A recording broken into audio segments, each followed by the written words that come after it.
what I thought I'd start doing is start a diary. Okay, why? Just 'cause I sort of had a bit of time on my hands and that. Just thought, write it down, write stuff down. And do you hope that this one day will become one of the great literary documents like Samuel Pepys' diary? I haven't heard of that. Is it any good? You've never heard of Samuel Pepys' diary? No, the most famous diary, other than probably Anne Frank's. I've heard of Anne Frank's and that, and I thought if she's sat in a loft, knocking stuff up, not much going on in her life at that point, yet she was still writing it down. Yeah, whereas I'm you'd on be holiday. area, yeah. I thought, so there is stuff going on that I can chat about. Start a diary. Sure. You started a diary? Yeah. And what are you going to do? Did you keep it up every day? Yeah, just... oh, can I read it, please? Well, a diary's meant to be sort of... Please, can I read some out on this podcast? Karl. Some of it, though, is only relevant to me. It's sort of... Oh, this is... Please, give me it. Oh, my God. I mean, this isn't... I haven't just... Look how big it is! It's one of those desk diaries. It's huge. It's about a foot long, and it's oh, that is amazing. Imagine if Anne Frank's had been like that. As she got out... right. Everyone would have heard it clang down on the desk. Yeah, but my writing's quite big, isn't it? Oh, look! Give us that. Do you know about joined up writing? Have you heard about There's that? no point. Amazing. Sometimes you can't read it, can you? So it's Right, best to... okay. Look at Oh, my God. It starts on the first day. This is wonderful. Going on holiday to Gran Canaria today. Woke up to the news that Tony Banks had died. There was a piece on the news about how everyone was shocked. Got me thinking about an invention that would be good. Right. A watch that counted down your life. If it says you've got 3 days left, go to the doctors. Told Suzanne about invention. She said she wouldn't buy one. But she said that about the iPod. How would this device work, this watch? I mean, how would you know when you were about to die? Is that a concern? Again, not for you to worry about, presumably the boffins and the... No, all I was thinking is that Tony Banks fella, he died and everyone was shocked about it. But if you had like a little watch on... But how does it work? You can't just say, wouldn't it be good? How would this work? Yeah, I imagine you in the patent office going, got an idea. They go, oh, certainly, Mr. Pilkington, what's your idea? Watch that counting down your life. Oh, how does that work? Just wear it, just pop it on your wrist. No, what do you mean, just pop it on your wrist? How does it work? Just pop it on your wrist. Brilliant. You're an idiot. Well, it's interesting that he goes on. The flight to Gran Canaria was a bit bumpy. I thought about the clock that counts down your life again, and I wondered if it would know if you were going to die in a disaster. No, he's querying his own life. He's wondering if he would know. He's invented this. And now he's not even sure. A fella on the plane was reading Koi Mag. It was a fishing magazine. I glanced over and noticed he was reading the Pond of the Month article. Don't think they could make it into a weekly magazine. Well, to be fair to you, because I remember seeing a guy on the train once reading Carp Monthly, a magazine dedicated entirely to carp, and it had Carp of the Month. And I just thought, once you're like 3 months in, the editor must be stressing, have we got any more carp? Have we got a carp that's actually done anything? I reckon if they used the same one twice, there wouldn't be many complaints. No one would be noticing. No, that's the carp they used 2 years ago. There was a really fat bloke on the plane. He was playing on his PSP. While I waited to go to the toilet, I looked at what game he was playing. It was darts. He's that fat and lazy, he can't even face playing a more active game on a games console.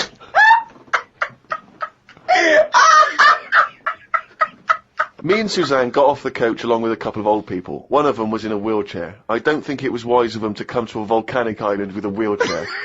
Everywhere's pretty rough, paving and slopey.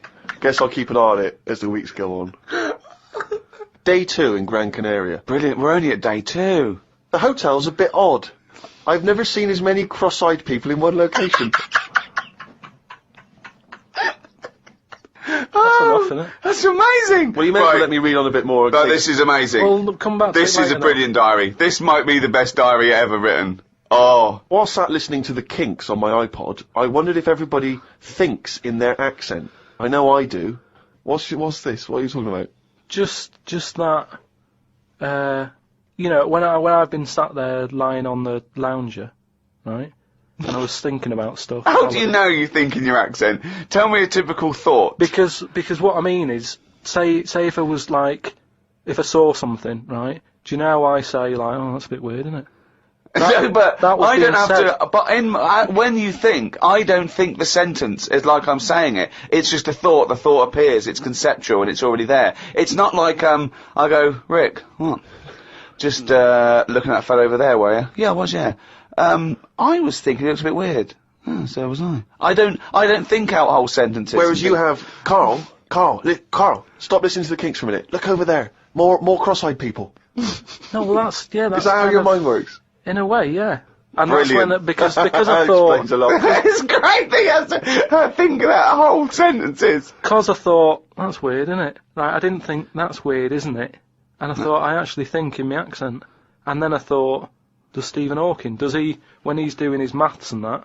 Is he? I don't know where he's from, so I don't know what his accent would be like. I think he's from Kent or Cambridge or Oxford. Or something. Right. So So you think he might think in his voice, in that voice box computerised thing. voice?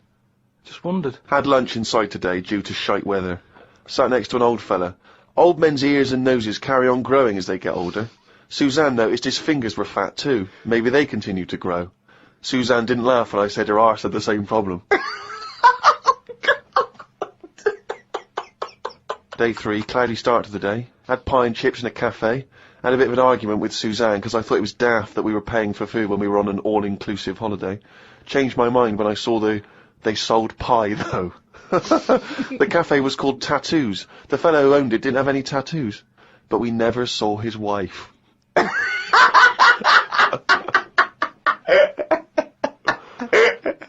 Oh, brilliant. Had a drink in a bar. Everyone sat and watched one of the local cats lick its bollocks. It's the greatest holiday in the world. That's the entertainment in that town. Went back to the hotel and had a sleep before tea. I love the fact you're moaning about old people, but you're just as bad. You've done nothing so far. He's done nothing, he's got a big hip. Oh, God. Woke up to news about ducks being badly treated. There was a really ugly one with bent legs. I'm gonna die. Why does he write this down? Oh, God. Oh. There is a fat bloke from Bolton who is in the pool as I write this. He's got a big tattoo on his back, but I can't work out what it is. ... He just got out of the pool and burped. You just felt like you had to keep us abreast of that. Everything's in the diary. I just seen it get to the point where you're going, breathed in, Yeah. breathed out again. There was a big fat fella in the sea who kept his t-shirt on. If you're big and fat, is there more chance of you getting burnt because there's more of you on show? I asked Suzanne and she said she didn't know in that sort of not listening kind of way.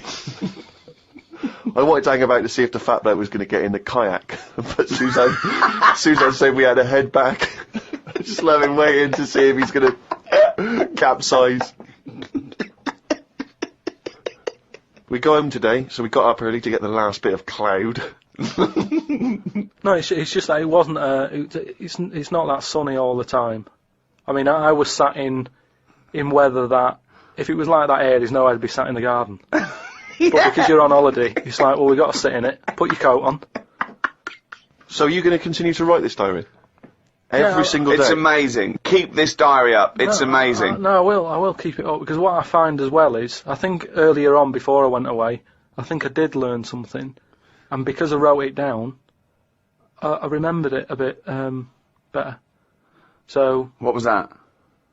I just was thinking then, I forgot it now, but but I remembered looking back at it and not having to read it all because I remembered the end of it before I read it, if you know what I mean. I have no idea what you're It's a regular feature now when we read from Karl's diary. Karl decided to keep a diary. He's gone through with it. I could see it there. It's massive. It's a huge desk diary that he has to carry around with him, and the pages are getting full up. You're really keeping to this. Yeah. Right, this is extracts from Karl's diary. Did podcast and went for an Italian with Ricky and Steve. Italian place is good. We've been there a few times. I always have the same thing, spaghetti. Can't remember what everyone else had. Last time we went there, Steve had little octopuses with pasta. You could see that they were octopuses. They hadn't been cut up or anything. My rule is that I only eat stuff that looks nice when it's alive. A cow, a chicken, some fish. An octopus is an odd-looking thing alive. Even worse when it's dead and limp. It looks like it just shouldn't have been sat in the spaghetti. Yeah, I agree with that. Ricky drew another picture of my head. We've given a few of them away as prizes, but he draws so many of them that they won't be worth as much anymore. Everyone will eventually have one. Like those pictures of a boy crying that caused houses to burn down in the 1980s. What does that mean? What are you talking about? Don't you remember if you're listening in America, they might not have made it over there. Is it the sort of like the sugary ones with kids? Like, is it Techikov or something? It's just some kid. My aunt in Or had one, and it was just like a kid with like a blue jumper on, and it's like a painting, not a photo. Yeah, exactly, yeah. And he's just crying. Like a chocolate box, really awful, sort of sugary. And what happened is they found out that a load of houses were being set on fire or burst into flames, whatever. And the weird thing was, oh, it's bollocks. every house that burnt down had that photo. Yeah, because every house had that picture in the fucking 70s and 80s. Idiot. It's like, we're linking it to sinks. Every house that's ever burned down had a sink. You're talking shit again. Carry on. Wednesday. Saw a homeless bloke. I'm surprised that no companies have thought about sponsoring the homeless. Something like a clothing company. Give them some clothes that have an advert on the back. Everyone's a winner. Good idea. Not bad, is it? Got on the tube to Camden. Read in a free newspaper that hedgehogs could be gone by 2025. I think I've seen more dead hedgehogs than alive ones anyway, so I don't think I'll miss them. Went round to Ricky's house and had a game of pool. It should have been nice and relaxing, but Jane gave me some cake, and Ricky said I can't play pool if my hands are all sticky from No, cake. it was the sugar. And it wasn't that either. After he'd finished it, they weren't just sticky. He was licking his fingers, sucking his fingers off, and then was going to pick up pool cues and touch things. And I was thinking, go and wash your hands after licking your hands. You're not a cat. This turned into an argument when I said I didn't want to wash my hands. Why didn't he? He goes for a piss all the time without washing his hands, and then squeezes my head. I know I prefer to have lemon cake crumbs on my head than knob juice. Was going to do a crossword, but I'm tired and have learnt enough today. What have you learned? Well, the stuff about hedgehogs and that. Oh, God. Was on my way to my mates, and I got on a train. Got close to a station, but realised I needed a wee. Was about to go in a cubicle when a blind man with a dog, who was bumbling his way through the walkway, came around. I said, "Are you after the toilet?" He said, "Yeah." I said, "It's on your right." I shouldn't have let him go first, as he took ages, and it would be my stop soon. The dog waited outside the cubicle. I was going to stroke it, but then I remembered someone telling me that you shouldn't. Don't know Why why that not? is. Because something to do with the owner should be the only one who sort of deals with that dog, and you shouldn't. Well, you shouldn't stroke it because you'll cover it in fucking lemon cake. No, but just because if you stroke it and that, it might like me and want to go off with me, and he'll come out and be lost and stuff. Yeah. I'm not totally sure, but I just thought. Went and did the podcast. We had a meeting after. I don't like meetings, as I can't keep focused on what people are talking about. I think Ricky has the same problem as after 25 minutes he was trying to wrestle me. I tried to do what spiders do and stayed still as if I was dead. But Ricky just stayed on top of me, not moving. A bit like when you see one of them big snakes swallowing a sheep. Ricky got bored and released me. I went home thinking, why had I left my old job for this? A homeless man asked me for some money, but I didn't feel like I should treat him, as I felt that he probably had a better day than me. Oh, God. Suzanne called me to say she'd gone for a haircut, and that she'd meet me in the supermarket. I went to the supermarket, but she wasn't there. I called her and she said she was near the fruit aisle. I went to the fruit aisle and she wasn't there. Turns out she was in a different supermarket on the other side of town, and that if I'd listened to her properly, I'd have known that. I didn't want to say that Well, you just went to the first supermarket you thought of, as opposed to listening to what supermarket. I'm in the supermarket. All right, bye. I didn't want to say that I hadn't heard her properly, because my ears were ringing a bit from the wrestling from earlier. 25 minutes later, I met up with Suzanne. Her haircut wasn't that bad. Normally her haircuts are followed by an argument between us, as she pays over the odds for some daft haircut that's the latest style. Brilliant. I wish she'd take a picture out of a magazine or ask for a style rather than letting the hairdresser do what she wants. I said I only tell her to do this as she's got a square head, and a close-cut hairdo makes it look squarer. She said, "What do you think of this cut?" I said it looked alright, as I couldn't be bothered arguing about it. It's weird writing a diary. I don't know who thought of doing one of these first. The last time I did one was at school. They used to get you to do it so they could keep an eye on whatever you were up to. My diary used to say the same thing every night. Got home, went to the shop to get potatoes, bread, milk. Went home, watched telly, went to bed. I think I might have gone to Twiggy's dance club just so I had something different to write. You've not told us about Twiggy's dance club. It's just, you know, I sort of, when I was a kid, I sort of gave everything a bit of a go. I did boxing and that, didn't I? Gave that a go. About 45 minutes. And, yeah, a mate sort of said, oh, you know, you're into your dancing, your robotics and that. You're doing your body popping, right? Body popping and that. He said, you ought to come to Twiggy's. And, I went there, but I didn't go in, it was shut.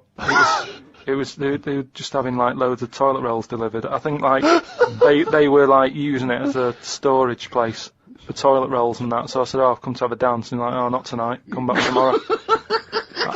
I never went back. Brilliant. What a waste of an anecdote. Right. Brilliant. Just to recap, you're convinced then that the teachers are asking you to keep diaries so they can keep tabs on you. And then to continue the diary, as there were more problems happening on the estate, they started to add Saturday and Sundays to the school diary to keep an eye on what we were doing at the weekend. I struggled to fill it on a Sunday, as the shop I got potatoes and bread from was shut on a Sunday. I had to go over to Shepherd's Bush to meet someone. I got the tube. There was a badly burnt man on the tube. It's amazing how the body can continue through quite a lot of bad stuff. It got me thinking about how much stuff you could remove in your body, one by one, without dying. If it was a competition, the cockroach would win, as it can live for a week without a head. I just mean, like, say if, you know, they run out of ideas for TV programmes and that, right? They get someone who isn't well. They go, look, do you mind if we make a programme on you? And what they do, they sit them in the bed, and they go, right, what we're going to do now is take out the heart, but replace it with a pacemaker. Right, No. Sorry. People with pacemakers don't have their heart taken out and a pacemaker popped in. All right then. Some sort of machine. What I'm getting to is... Have you been playing Operation? What I mean is the big finale would just be a head chatting with loads of wires going into it, and it's like, look what we can do with science. That's what the programme's called. It's the same every week. The volunteer is just a head with loads of wires coming out of it. Look what we can do with science. And he's going, goodbye. Oh, I feel ill. Got some post delivered to me today. It was... Oh, this is great. This makes it in the diary. Got some post delivered to me today. It was addressed to Mr. Dilkington.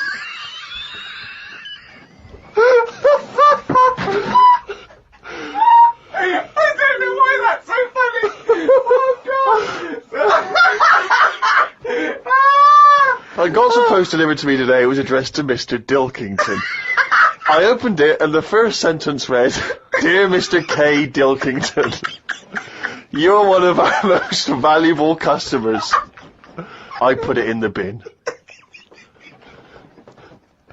Thought I would learn some new words, as Steve always says I don't use enough different words.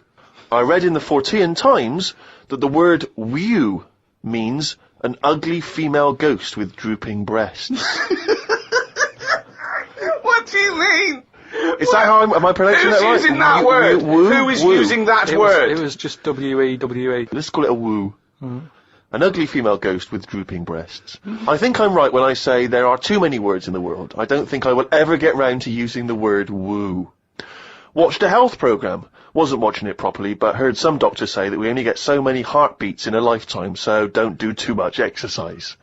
I told Suzanne, and she said I probably hadn't heard it right. We got talking about death. Suzanne said she didn't like thinking about it. I said she might end up being a woo. I was chuffed as I'd managed to use my new word. I went to the supermarket to get tonight's tea. On the way, I stopped and looked in the fishmongers at all the different fish they had in the window. It's like a child like in one of those kids' TV shows. I know. Mr. Pilkington went to the fishmonger. He stopped and looked at all the fish in the window. Hello, Mr. Dilkington, they said. There was a newspaper clipping stuck on the glass about a two-headed fish that they've made in Taiwan. I don't see the point in doing this, as a fish having two heads ain't gonna solve the world's hunger problems, as the head is the bit you throw away. Invent a fish with two bodies, and I'd say well done. Good point, isn't it? Suzanne watched one of her favourite TV programmes. I've told her the telly only goes on if there's something she wants to watch. If there's nothing on, she has to talk to me about stuff I've learnt. Like Descartes. Watched a programme on him the other day. He is the one who said something like, I know I'm about 'cause I dream. Doesn't work for everything 'cause ants don't sleep. I don't know if I'd like that or not. Sunday, got up. Sunny day, so went for a walk in the park. There was a bloke walking down the street who was whistling some kind of annoying tune. He seemed quite happy with himself. Do people only whistle when they're happy? I don't whistle very much. It's a good point. Whistling is so inane to me. But yeah, it's sort of like going, I'm content, it really is that thing that if they go, you go, well, Mr. Mellors, I'm afraid, I've got some bad news. Not only has your wife died, but you've lost the house. Thanks, Doctor. Wouldn't happen, would it? No, you don't whistle when yeah. you're sad. The other place you hear it, of course, is changing rooms. And that's men going, I'm whistling so I'm not looking at your cock. How could I be? I'm concentrating on whistling. The lake was frozen over where I was walking. The ducks looked worried. They were sat on the edge of the lake waiting for it to melt. Were they, Karl? Yeah, we just sat there looking, sort of going, oh, what's going on? I don't know. How long is a duck's memory? Because I wondered whether they're going, this doesn't seem right, but I don't know why. I asked Suzanne why ducks don't use their wings much. They seem to walk and swim more and don't bother using their wings. Suzanne said she had to call her mum and dad, so I never got an answer. The old excuse! Suzanne, oh, I can't talk now, Karl. Gotta phone my mum. There was a marathon-type run going on in the park.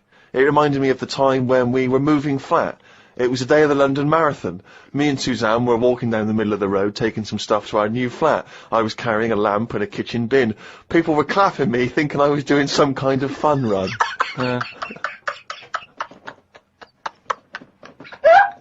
Why were you walking on the same route? Because it was when we lived on the Docklands. Oh, brilliant. There was no other route. The flat was just about 100 yards down the road. They're going, look at the bloke with the bald wig. He's carrying a lamp and a bin. Took a bag of old clothes to Oxfam. It was just old T-shirts and a couple of jumpers with holes in it. I don't think anyone will buy them. But the Oxfam is closer to the flat than the wheelie bin is. On the tube on the way back home, saw an advert for a book about a woman who works in a funeral home. She went into work one day, she goes to work on a body, she takes the sheet off of one of the bodies, and it looks exactly like her. This is called a doppelganger. What's a doppelganger to you? It's the thing I read about him ages ago where someone was walking down the street. Yeah, and he sees someone who looked a bit like him. And no, this was weirder than that. Go on. He remembers, like, going down that street as a kid on his bike, whistling. Yeah. And then he's walking down the street, going to get some milk or whatever from the shop. Little bike comes whizzing past. He hears the whistling, he goes, that's weird. Looks at it, it was him when he was a kid. So it's like a time. Oh, shit. What do you mean it was him as a kid? This is like a different form of doppelganger. It's just Well, it's impossible, it's rubbish. some sort of time thing, isn't it? No, it's time, but that's impossible, so don't It's worry just some about kind it. of time thing, Rick. No. Yeah, it's just something some you kind of time read thing. again on the internet, or it was a short story, or something someone told you. On my walk back from the tube, I saw a jogger who was pushing a pram at the same time. The kid looked terrified. Got my science book out. It said that the static you get on the telly when a channel isn't tuned in properly is radiation that is still knocking about from when the Big Bang happened. I thought about the Big Bang and wondered if it was really a Big Bang, or did it just sound louder as there was no other noise to drown it out. Good point, though, isn't it? Karl's diary, Rick, never ceases to amaze. More from that next week. I don't believe it, he's written it down! Well, that's the jingle that signals it's time for more extracts from Karl's diary, and we'll lunge straight into it. Wandered down Carnaby Street. There was a happy homeless fella. I gave him £1.50. I thought of a tongue twister after giving him the money. It goes, if you can't treat a cheerful tramp, what sort of tramp can you treat? It's good, that. All Say right. it fast. If you can't treat a cheerful tramp, what sort of tramp can you treat? Good, isn't it? Good, that, yeah. You've got too much time on your hands, Karl. Learned some famous quotes to see if they are as good as my sayings. Number 1, treat every day as if it's your last. Very famous saying. Now, is that something you do, Karl? But you know, me problem with that one is that if it was your last, you wouldn't want to be doing much. That's the only problem I've got with that. I wouldn't want to, you know, go to a fairground or whatever because you're going, oh, it's my last day, what am I going to do? And I think you'd spend so much time worrying about what you're going to do that you'd end up staying in. I think you're right. You've taken some of the poetry out of it. I think it means live life to the fullest, right? I like the fact that you were musing on the idea that if it was your last day, you'd go to the fair. It's getting such a 19th century way of spending your final day. I know, yeah. Well, the thing is, the other thing is that the only thing that people get depressed about in terms of sort of like you know, life and death is not the knowledge that they're gonna die, but more the knowledge that they know they're going to die when they're dying. If someone told you, no one ever knows when they're going to die, no one ever gets an illness, no one ever gets hit by a truck, everyone passes away peacefully in their sleep, dreaming they're riding a big marshmallow, right? Then you wouldn't care about anything. It wouldn't matter when. It wouldn't matter if you died tomorrow or in 30 years' time. You'd just live life to the full. You'd have it, every day would be great. You'd go out, you'd come back, you'd fall asleep. That would be amazing. There'd be no stress. There'd be no angsty, we're all going to die stress, because it wouldn't matter, because it would just be your life. Wouldn't it be amazing if someone guaranteed you, Karl, you're going to die in your sleep? I'm not going to tell you when. Yeah, but some people do, don't they? Well, exactly. Yeah, but we never know we're going to, because we stress. What if we get a dreadful illness? What if we, you know... But we're almost not letting people die naturally anymore, are we? Because we're always bodging stuff up. What do you mean?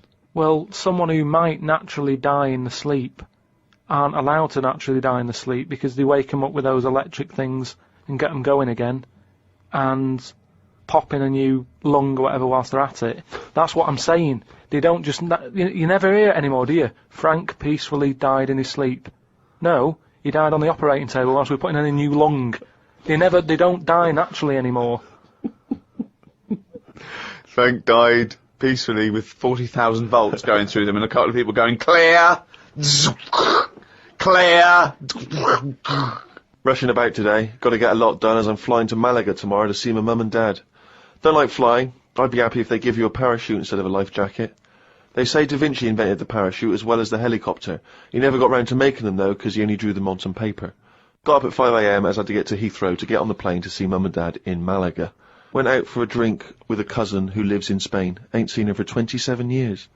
Oh, that must have been tricky, making conversation. I didn't really bother. Because where do you start? I might as well go up to anyone in the street and start having a chat. Yeah, you have to get further back than, did you want Chantal to win Big Brother? Yeah. Me dad and me talked about history. I said we shouldn't go on about things that happened ages ago because I bet something similar has happened more recently. Brilliant. Read about an island in the Indian Ocean where there are tribesmen still living like they're cavemen. A helicopter tried to land and the tribesmen chucked spears at them. This is what I meant about not having to talk about things that happened ages ago. We have got new cavemen now, so why do we talk about the old ones? People could have lived before, but computers and all that blew up and books got burnt, so all they had left was what these tribesmen have got left.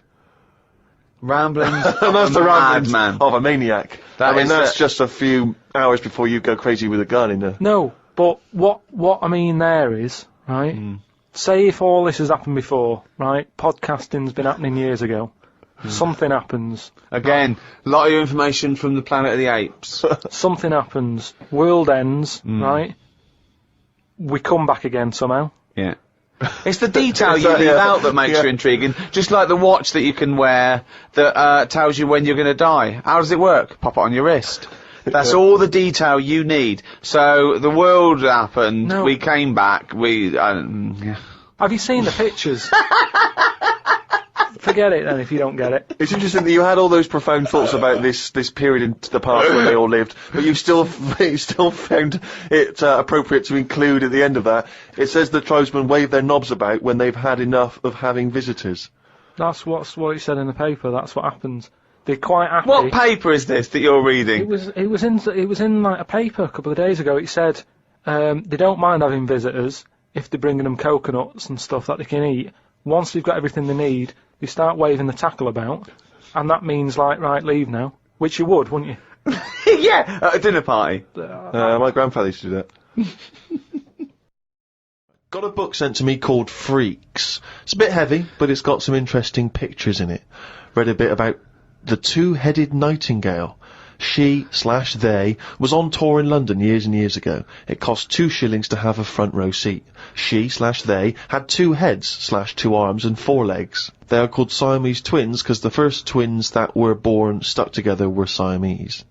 On one of the pictures they are playing chess against a doctor. That hardly seems fair. 2 heads are better than 1. So it's 2 heads, 2 arms, and 4 legs. That's just 2 women in one dress. Yeah, that's 2 women with an arm missing. Yeah. Spoke to Ricky and his friend Glyn about art. I just don't get it. Ricky had some odd pictures on his walls. I don't have any pictures up in my flat because of the mirrored wall. But I can't say I'm bothered. The mirrored wall, we should just explain what that is. When you moved into your flat, there was an enormous mirror on one wall, was that right? We just got this flat, and, you know, it's not a big flat, so I think the people who had it before us, he was a gay fella, right, which was a bit like, oh, so you've been doing with that mirror and that. But that What? no, just, you know. Just, What? What has he been doing with the mirror? Well, What's he been doing? Why? No, it's just because they're quite sort of experimental in it, aren't they? And I don't know, what do you mean? What do they do? Well, I wouldn't know anything about it, but go on. No, what do you want? What? no, I don't. Experimental in what What do way? you mean experimental? I just mean, you know, they'd be doing stuff. What? Whatever they do. Chemistry, What? have a chemistry set out, they'd be doing experiments, what? No, just doing what. Singing I Am What I Am and just checking out No, each the to dance their own. I'm moves. not having a go at anyone, but What? I'm just saying, like, they're doing what they're doing. Which Carl, you're is not annoying as homophobic, well. are you? Because, You're not no, such a- I'm not. I'm Well. not. This is why. Why are you worried about what a little gay fella was doing in your flat before you got it in the front of a mirror? I wasn't worried about it. Why I are mean, you thinking about what he's doing? Why are you fantasising what a little gay fella was doing in front of your mirror in your... I'm not bothered. I'm just telling you why it was a bit odd that he had a mirror in there, right? But forget the history. But you've got a mirror in there now, haven't you? No, because what I did was I was going to take it down, and I thought, oh, it's a bit dangerous. This, you know, it could crack and. Because it's the fall on size me. of the whole wall, isn't it? It took up a whole wall. Right. So like when he's moving about everywhere, he's got a good view of it and that. But he's got this full wall of mirror, and I thought I can't take that down. And I thought, what can I do? So I've just put wallpaper on it, Brilliant. and it looks all right. You wouldn't know, what have you? But it means that I can't put any pictures up. That's all. That's all I'm saying. Because if I put a nail in, And what don't you understand about art? What about art don't you understand? The concept? Specifics? just the way some people like, you know, the ones you've got, where it's just like a block of colour on a bit of canvas. It's like, what's that? Just Abstract. It's just abstract. It's you know, it's vibrancy of colour. It's a, you know, an attack on the senses. Or it could be, there could be something in there that you might see. You might not see first time round, or it could be, you know. Yeah, but there's loads of stuff to look at without having to do that. But You've that's got the point of- windows. I can understand if you had a cell and there's no windows and you want a bit of colour, but you've got Oh, a yeah. window to look out of, and you've got like just a big block of. But I was Colour on explaining this to you, that the photograph where people before, you know, the art was photography. It was realistic, and you know, they had to make it look like the subject. But then when cameras came in, that's when people started Yeah, doing surreal stuff. And I understand that. Otherwise, there was no point to it. They had to find a new way to represent things that photography couldn't do as such. No, So- that's like when we were in London having a shop around at Christmas, and there was that picture of fruit for 700 quid. It's like, well, just get some fruit. You know what I mean? You can get some real fruit for 3 quid. Yeah. I understand that, but there's nothing wrong with like having a. We'll get. Don't invent cameras then. One or the other. Do you know what I mean? That's what annoys me. Someone invents something, and then they go, "We've got to invent something else." Like the abstract thing. Why has someone gone? Oh, I can't have paintings anymore because. What is it, a Dali? Going, melting clocks and stuff. No? I mean, the first one was all right when he did the first clock, but then all the time he's just like, "Oh, I'll draw something. And it's got a melting clock on it. I'll do a sheep. Put one of them on it." Have you seen his lobster telephone? That annoys me. Why? Because it's not. I mean, what annoyed me more with that is when I heard about how it happened. He had some artist mate round, right?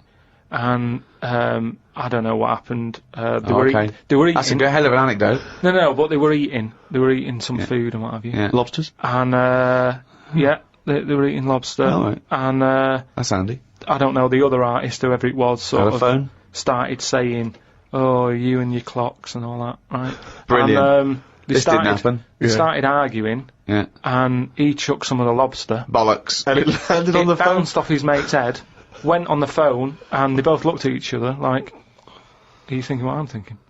And they brought out that phone as a bit of art. Things like that annoy me. Because happen. it was them just messing about. That didn't happen. Just telling you what I know. I saw his work. Each to their own, if that's what he's doing. I'm just saying, I'm not putting my stamp of approval on it. Heaven forbid. Well, you know, as you mentioned in your diary, your favourite artist is Lowry, because you can look at them for ages and see someone different every time you look at it. All I'm saying is, art should be there to tell a story, not just to have a splash of colour. We know colour's out there, there's loads of colour. We don't need to be reminded of it. But colour's part of our evolution, and so it does something to us. Just like sounds. Yeah, but I'm saying, do a picture, Smells. colour it in. Still use the colours, but draw something with it rather than just going, bit of yellow, bit of red. Like that when you've got just red and black. What's that meant to do? Well, it does something. What? Well, I like it, I enjoy it, so it does something. Yeah, you have it then. I'm just saying, I prefer it if it was something. And so you, and what, let me just get this right, you had a mirror on one wall, so you padded that wall, It's just and sort you of, padded it's the just, others. It's just sort of wallpaper on it. Right. Amazing. And there's no other art in there, Not it's allowed just an empty cell. Was Suzanne like some art? Just like Suzanne's not allowed to watch telly unless it's her favourite thing. Otherwise, she's got to talk to me about stuff. There's no art. There's no point. Just wallpaper. I'm just saying, we've got three windows we can look out of. Right. Right? Stop looking at the walls. Look out the window.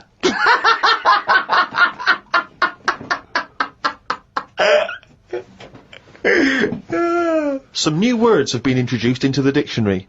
Too many words. We should have some system where we can get rid of words if they aren't used a certain number of times. Well, that we do. They do die out, don't they, eventually? Like what? You don't have to use them. No, but they don't, do they? They keep adding them. And I just worry about, you know, this is the problem with, like, your head can only hold so much.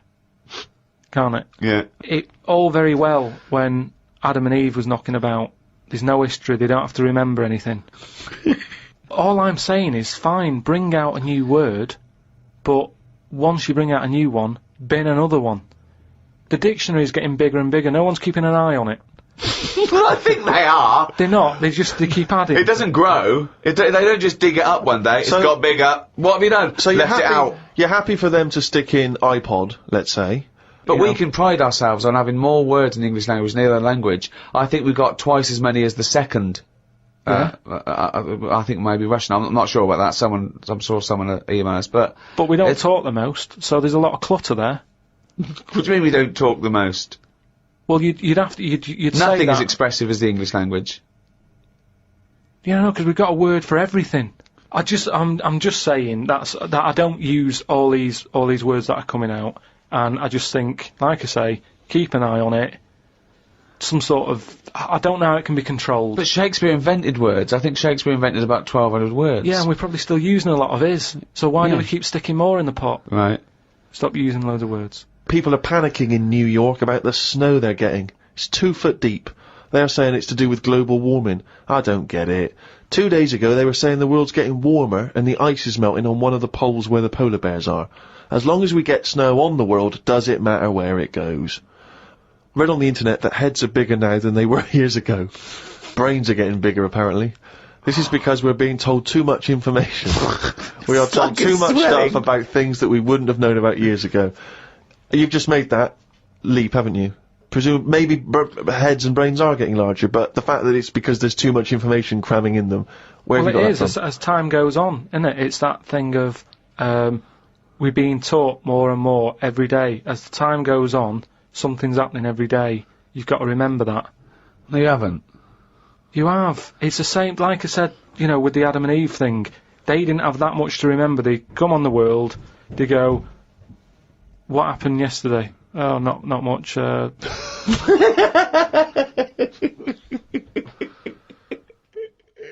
Me man Mam phoned and said that me Auntie Nora, the classic Auntie Nora, wanted me to look on the internet to find out what the weather will be like in Spain at the end of November.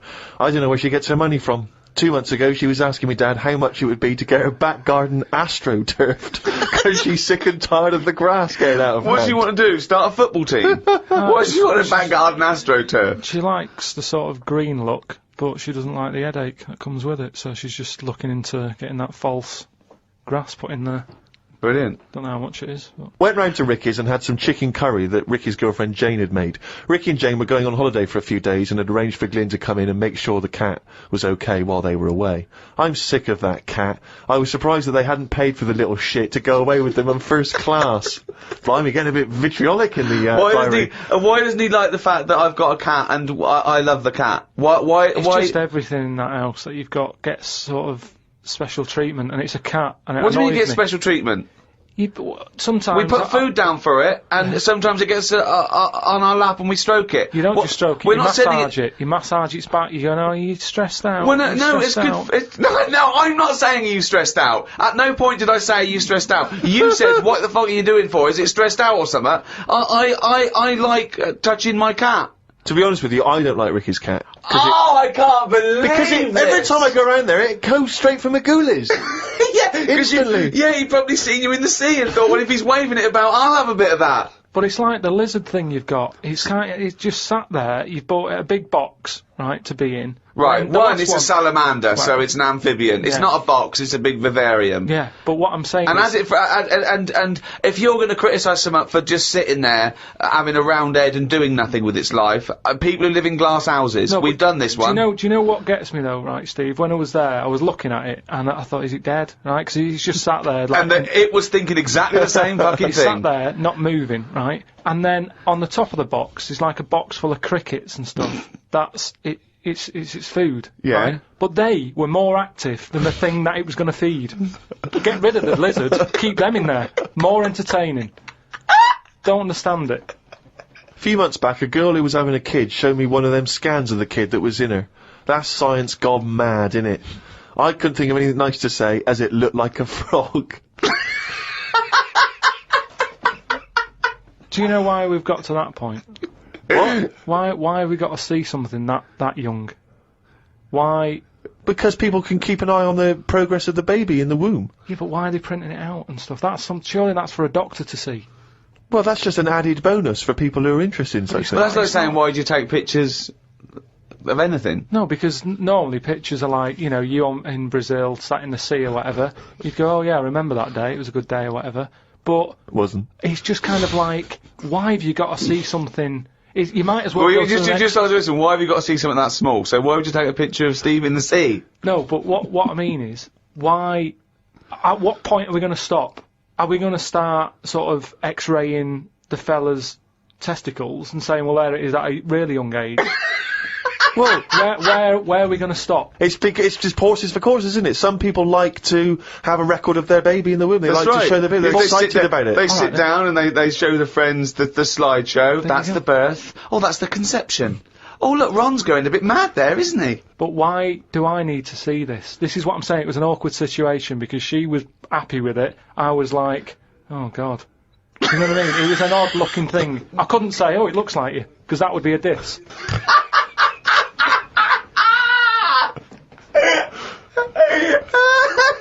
Oh, Christ! Met Suzanne at Euston Station.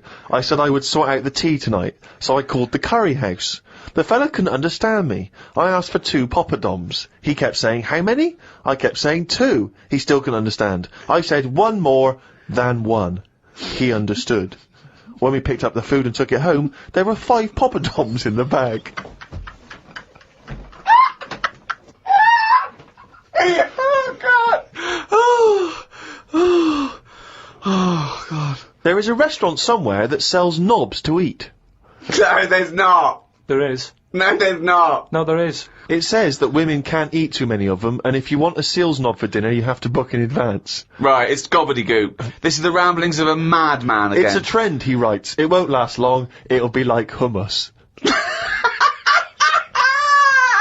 But hummus, when did that happen? What do you mean it's still going? It's a Greek traditional food. I know, but there's a restaurant down the road that's all they do.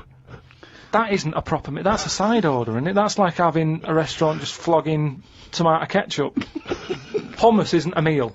They don't even try and kid you and get you in and flog you just hummus. They actually say it's hummus today. Not going to work, be shut down within a month. Called Ricky and asked what the difference is between the mind and the brain. Yeah, he did. That's a hell of a phone call to get. Unbelievable. Unbelievable. Ricky did explain, but I can't remember what he said. I wondered at what age you are when the mind kicks in. Okay. Ricky changed the subject and said there is an island called Spider Island. There's nothing but spiders on it. A bloke went to visit the island and said there was 1,000 types of spider in one tree. Yeah. Excited by that? I didn't tell you that. No, I looked it up after talking to you. Oh, right. Is that true? Yeah, they just said there's loads of them. What do you think about that? What do you think of an island that's just full of spiders? It's a bit daft, isn't it? What do you think they should do then? I don't know, because you need spiders. I don't know what they do, but they say a world without spiders, like, wouldn't be good. Who says that? I don't know, someone. But they sort of do something. There's something about if you did get rid of them all, it would have an effect. Well, of course it would. Get rid of anything, it would have an effect. Not everything, though. Like I've said, jellyfish and what have you. Well, no. The world wouldn't change. Well, it would. No, it wouldn't. Well, it would, because it's part of an ecosystem, so they're something's food, aren't they? No, but it's 97% water or something. Yeah. So how much are they doing? Just give them another 3%, make them water. And that's more useful. Give them another 3% and make them water. Oh God. The rain ain't stopped. The old woman with the bent neck. Now, we've not heard about the old woman with the bent neck before. She's a whole new character. What's this? Incredible. She's really old. And she's got a bent neck, yeah, but tell us something else. I don't know what's up with her, but her head sort of comes out of here. No, it's radio. They can't see what you're doing. It comes out of her chest. So from behind it looks like she hasn't got an head. It's really weird, right? I mean, she's old, and I don't know what's happened. Just Suzanne said it's sad, and her bones have sort of bent up or something, or maybe she carried something heavy when she was younger. On her head. And, I don't know, it's sad and everything. Yeah. But she's wandering up and down the street, always looks fed up, but you can see her, you have to sort of bend down a little bit.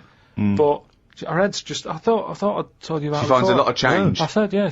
Well, as you write in the diary, the old woman with the bent neck is struggling in the weather. The rain must be running down her back. Don't know why she went out in this weather.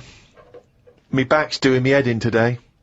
It does this every time the weather turns a bit grim, ever since I tried to kick me height. Oh, remember that? We've heard this before. Kicked me height and landed on me arse. Was going to treat Suzanne to a trip to the pictures to see Breakback Mountain, but then remembered there is a programme on about Two-Headed Kid tonight. A band from the Conga have won the Best Newcomers in a Radio 3 competition. They use pots and pans for instruments. It says that the Conga is a poor, sad place, so why do people do that happy dance at the end of parties called the Conga? Right, one is the Congo. There's no place called the Conga. They come from a place called the Congo. Where do you come from? Okie dokie. It's a terrible place that we don't know whether to put our left leg in or our right leg in. Sometimes we shake it all about. We're not sure if we should. But Conga! Fucking hell, you're such a... Went into the gadget shop today. It's full of stuff that we don't need. Gadget used to be a good word that made you think of James Bond with all his gadgets. The best thing I could find in the shop was a clock that ran on potatoes. We are definitely going backwards. I agree. Well, who cares about that? A little electrical impulse, so what? Had a night out with old schoolmate. Found out about more of the other lads I went to school with. One is living underground. What do you mean living underground? Not like a mole. Do you mean he's got a basement, or do you mean he digs a hole every night? My mate went to visit him and he said it had been raining really heavily and that, and it's all the rain's running in. What do you mean he went to visit him? He went down here? What's that? That's an hole in the ground. Yeah, come in. He just said, oh, come round and see us, and he's living underground. What do you mean he's living He underground? wanted to be in the army, but was turned away, and that's the closest thing you can sort of... How is that similar to living that's in exactly the army? like the army, yeah, where they teach you trades and, engineering and flying. He's happy down there. He said it was really muddy and what have you. He said he won't be going back to visit him. What's he got down there? Just stuff, just like a sleeping bag, a lamp. He's dug himself a subterranean cave. Near my old infant school, they knocked it down because it was like a wreck. You'd be in the class and you could lean on the wall. Yeah, and some your hand silence. would go through it and stuff. And they knocked it all down, and I think that's when he was at his most happy, this bloke. I believe this, though. I believe someone he went to school with now lives in a hole. That doesn't shock me.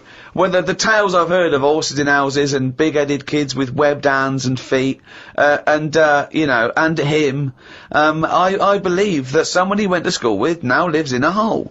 That isn't bizarre to me. You spent far too long with him if that now you're just happy to accept. I totally accept that. I'd be surprised if I walked round where he lived that there weren't more people living in holes. His dad wanted to throw his budgie on the fire. True. His budgie died, his dad said, let's throw it on the fire. I mean, his mum, what did your mum do when your budgie died? She just was worried about the other bird that was left, so she made it a bit of company by getting a rock, getting a feather off the dead budgie, sticking it on the rock, putting it in the cage. So, a man living in a hole is not that bizarre. Right, carry on. I read me science magazine. Some things I learnt from the science magazine. Number 1, space is running out of space. We should stay out of the sea 'cause shark attacks are up. Yeah, probably 4 a year now. Well, he just says here, we should just stop going in the sea. Yeah. There's no need for it. Exactly. Why is there no need for going in the sea? Just because there isn't now, is there? We've got loads of land. So just, one or the other. We walked out the sea. Now, this is what I mean about going backwards. Getting back in it again. We came from the sea originally. Now we're going back in it. Don't go in it. Unless you're in a boat. The rules, according to Karl Pilkington. The rules of Karl Pilkington. Oh, God. Did the podcast and then went for a walk round Manchester Square. Years ago, a woman lived round there who had a head like a pig. She was known as the Pig Woman of Manchester Square. That made me think if there were other pig-headed women knocking about London. Do you know what I mean? Why was she nicknamed that? Why not just the pig-headed woman? That suggests to me like there was loads of pig-headed women, and that's the one of Manchester Square. Right. Well, no, it was more to do with identifying her, not amongst other pig-headed women, but go, have you seen the pig woman of Manchester Square? I.e., go down there and see the pig woman, it's in Manchester Square. What happens if she's walked off from there, though, and you go, well, no, but I saw one on New Cavendish Street. No, the same woman? She'll always come back if you rattle the feed. Watched a film about Hitler. Didn't watch all of it as it was subtitled. Can't be doing with that. Asked Suzanne if cinemas are full of deaf people when they're showing subtitled films. She said, shh, I'm trying to watch it. I said, what do you mean, shh? It's subtitled, I can make as much noise as I want. Yeah. She's a lucky, lucky woman. You must be a joy to watch a subtitled film. I mean, the concentration is up there already. I mean, it is hard to concentrate. It's not as easy as when you're hearing it, because you read things, but it's possible. If you had a buffoon going, I'm just gonna sit here and make as much noise as I want, what's the point of that? Yeah. What is the point of that? I mean, it's possible, but why do that in a cinema? Just walk into a subtitled film and go, right, everybody? Let's all do the conga. Well, yeah, or during ballet. Ballet, they're just dancing. You don't need to listen to the words, just have a conversation. We're having our bathroom done. The bathroom man was round at 9 this morning. We weren't allowed to use the shower because it all had to be bone dry before we could use his waterproof filler. Not that waterproof, then. Went for a brew with Ricky. We talked about monkeys and how they are closer to humans than they are to apes, and how bees will drink cider to get off their heads. Now and again there is a bee that lets the drinking get in the way of the work, and other bees sting it to death. Blimey. Yeah, well, there's bees. They love a drink, and they will drink pure alcohol. They drink 100%. They drink ethanol. I don't know why. They love getting off it, and they fall down and they're drunk, right? A bee can take in the equivalent of 20 litres of wine, right? But some bees get addicted in the same sort of percentage as human addiction, like 10% of bees, they can't get enough of it. They take ethanol, they take cider apples and that, and then when they get back to the hive, they go in a bit pissed, and they've got guard bees, and they go, come on, we've all had a drink. Bouncers. Yeah. They sort of are, right? And they push them away, and they push them away again. Then the next time they go, right, I've had enough. And they give it a good hiding. And Karl couldn't get over this. I saw his face But I knew that he was thinking of that bee with sort of like eyes rolling round his head, a little bit belligerent with his jacket on backwards. Yeah. You know, and the bouncer going, come on, son, we've all had enough, let's move away, Yeah. move away. You're not coming in, right? You're wearing trainers. Yeah, you know, you're wearing 3 pairs of trainers, and, I'm sick of it, you know. But what I did find out, because I went home and went on the computer trying to find out about drunk bees knocking about, they're not actually meant to fly. It's only because they don't know. Fly. Well, no, but they're if they were told that you're not actually designed to fly, they wouldn't bother. No, this is that thing that goes around that aerodynamically, on the face of it, looking at the size of the wings and the body proportions and everything, that it's a surprise that they can fly. Okay, it's not that. No one's ever told them they can't, and as soon as someone tells me not meant to fly, they all fall out of the sky going, "Oh, what are we doing?" Like in a cartoon.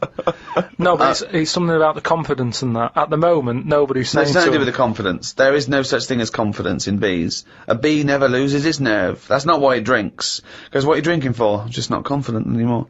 There's no point to turn to the bottle. I can't go up there again. You're an idiot. Suzanne said today can be my day because she has been a bit of a pain with her illness and that. So she said I can do what I want today. We went for a walk around Green Park. Loads of tourists were about looking at the Queen's house. She was in because the flag was up. I wouldn't want to live there. Why wouldn't you want to live there? Just because it's right in the centre of town? It's just not in a good place, is it? It's got a roundabout outside and that. Really busy. It's pretty good. I went for a pee in the toilets. When I came out, a pigeon had shat on Suzanne's coat. She was in a bit of a mood about it.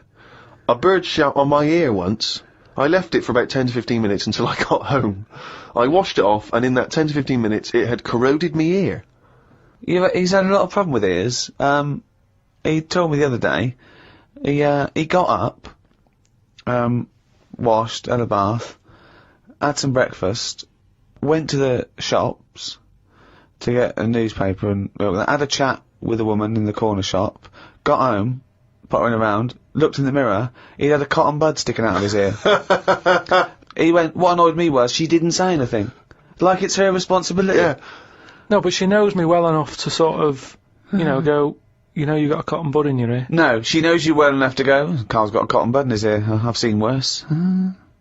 When you've got a cotton bud in your ear, what interrupted I think Suzanne called or my dad called or something, and then because I was running a little bit late because I'd been talking to them, the earbud was in, I just popped my coat on and went to the shop.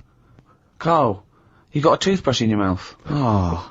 Walked through Covent Garden. There were 5 of them mimes knocking about.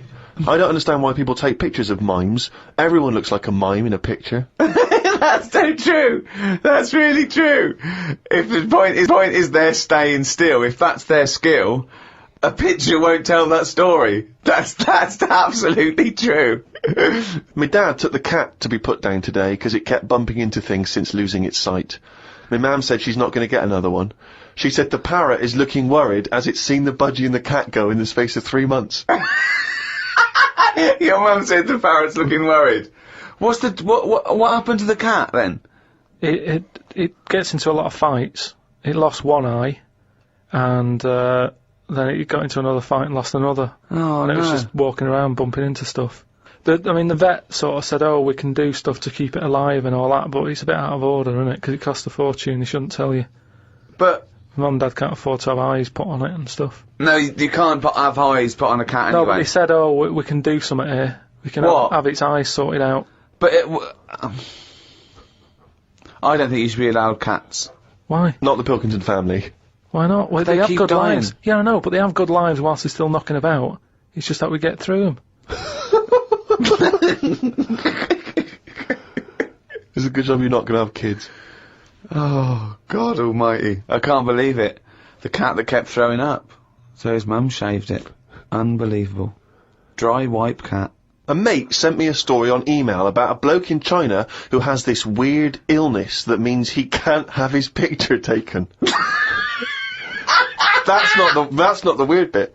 if he tries, his body doesn't appear in the photo. Don't talk shit! He has had group pictures taken and everyone appeared apart from him. Don't talk shit! The That's story bollocks. had a picture next to it of a family photo, and it said he was stood at the back, but you couldn't see him. Right, he wasn't in the picture. He was in the picture. No, he wasn't in the picture. He's done loads of tests and stuff. No, on him. I haven't done loads of tests. This is bollocks. There's no way this is scientifically possible. What's his Yeah, now he's wanted. Just a white bit of paper up on the police wall. Have you seen this man? What man? If you see him, tell us. You're talking shit. Suzanne watched the film You've Got Mail tonight for about the 14th time. I don't think you could properly fancy someone without seeing them, unless you're blind. I think it's odd when blind people have affairs. Why is that odd? Just because most stuff is based on looks, isn't it? So you think once they've found someone, they're happy with them. Stick with them. But no, it's not true. Most things are based on looks. What I mean is when you first meet someone and that. Well, initially it's only looks because you don't know them. So that's what I'm saying. But that's a ridiculous thing to say, isn't it? Well, no, it's just what I think. I'm not saying that's like fact or anything. I'm just thinking if you're blind, why mess about? You're still basing on it if it's only looks that people find. What? Yeah, I'm just saying. So why is a blind person messing about having an affair? Because I'm saying that. Presumably that blind person isn't basing anything on looks. Alright, I mean, maybe that's not, I mean more like... Do you want me to cross it out? Shall I cross it out? It's just the same way, I think I put how, people, I read something in a Sunday paper once with some bloke who was going out with some woman, he ended up going out with a sister who was a twin. If you're gonna have a change, have a change.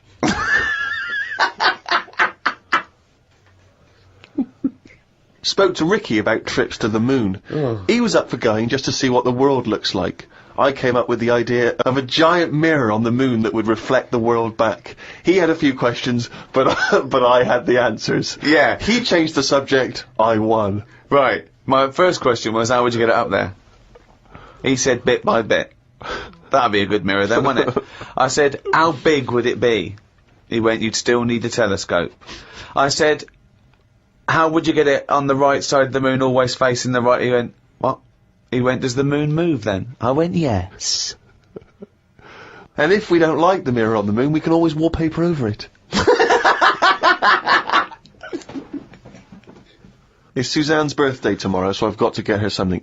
I sometimes think it would be best if we didn't celebrate birthdays. I think people would live a bit longer if they didn't know how old they were. Age puts restrictions on things. She said something about wanting one of them posh badges to put on her coat. I will look for one later. I love the fact that around the time that you've got to buy Suzanne her birthday present, you think that birthday presents are a bad idea. Got up early, it's Suzanne's birthday, gave her the card and present. She was well happy with her posh badge.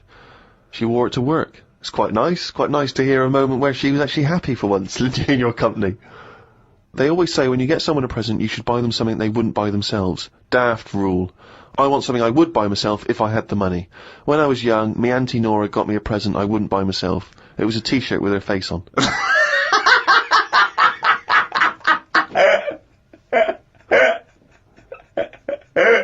Looked at what's been going on in the world. Someone has found some people who live in an old town somewhere where they are so old-fashioned they still walk on all fours. There is a picture of them and they use shoes on their hands. That's not old-fashioned. Why is that old-fashioned? That's some kind of regressive evolution. Yeah, really old-fashioned. Yeah. It's not true, is it? It is true. It's somewhere in, Well, I believe they have found a group of people that are living and walking around on all fours, but I don't believe they're wearing shoes on their hands. And I don't believe they haven't evolved to standing up. No, they just haven't seen other people walking on 2 feet. Don't talk shit all your life. That's all it's about, though, isn't it? You copy. When you're a baby, if you were stuck in a room, you'd wander about on all fours, because that's the way, that's an easy way of getting about. So you only walk on 2 feet because you see everyone else doing it. Well, I don't believe that is the case, because as I understand it, some of the family are walking on 2 feet. So I don't know what the ins and outs of it are. I know there's a forthcoming documentary on the BBC, so maybe we should watch that and then we'll all know what's going on. Instead of just leaping to conclusions because you read half of it on the internet and then skipped on to something else. All I'm saying is, though, you would wear shoes on your hands if you're roaming about like that. So you just confessed there that you leapt from fact to fiction, did you, in the space of one diary entry? It's just that I saw a little picture. And you assumed that they'd be wearing shoes on their feet? If they've got shoes on their feet, they might as well have them on their hands, because their hands are doing the same as the feet. If you're not going to wear them on your hands, don't put them on your feet then. I'm beginning to think some monkey news was bollocks. Treated Suzanne to her tea, went and got her a curry from the shop opposite. While I waited for the food, I read a story in the Metro newspaper about an alien gang that kept appearing in someone's garden. Christ. The bloke moved, but when he used to pass the house at night, he would still see the aliens knocking about, hiding underneath his old shed. There was other alien stuff, but I had to go as the food was ready. Brilliant. Yeah, it's a bit annoying, that. Yeah, load of bollocks again. Went and did some shopping for stuff as it was my turn. Suzanne moaned a bit because I forgot orange juice and bought some cheap toilet paper. She always buys the expensive toilet paper. I don't know why they make toilet paper with pretty patterns on it. That made it into the diary. Up and out at 9 o'clock to go to the Cotswolds. Now, I think this was a gift for your girlfriend, wasn't it, for her birthday? Yeah, it was a You went to the birthday and Cotswolds, so I just went for one night. Got the car and headed off. We stopped at a service station to get some breakfast. We had fried toast with an egg on it, 1 sausage and beans, twice. Cost us £13.85. They sell everything separate, so it seems cheap. At that price, we must have been charged for each bean. We found the B&B, but they wouldn't let us in the room because we were early. We went for a walk. There was not much around the B&B, so we had a quick walk around the car park. And went back in. Happy birthday. The room was now ready. It's an alright room. 3 biscuits, so I ate them straight away. Like a child. Like a dog! He runs in, jumps on the bed. No. Get off the bed, not on the furniture. The room overlooked the car park that we'd already been round. You're staring at the window. Remember when we went there? We'll always have the car park. Yeah. Oh, God. The room had posh coat hangers in the wardrobe with sponge on them. So I ate the sponge. Don't think they are needed. We went and booked a table for Sunday dinner and went on another walk. There was a field that was there just for birds to live on. We couldn't see any, so we went to the pub. Headed back to where we were staying for our dinner. I had beef. It was nice enough, but there was a family of 13 behind us. I don't see the point in going out in large numbers. They annoyed me. One of the family asked for sorbet before his next course. He was only about 11. He thought he was it. I said to Suzanne, I've had enough, and needed a kip. Watched Planet Earth on BBC One. They filmed a panda for 4 weeks, and all it did was sit in its cave. It did nout. If I was Fiat, I wouldn't name one of my cars after them, as it suggests it won't work or go very far. It'd be like bringing out a Ford Sloth. No one would buy it.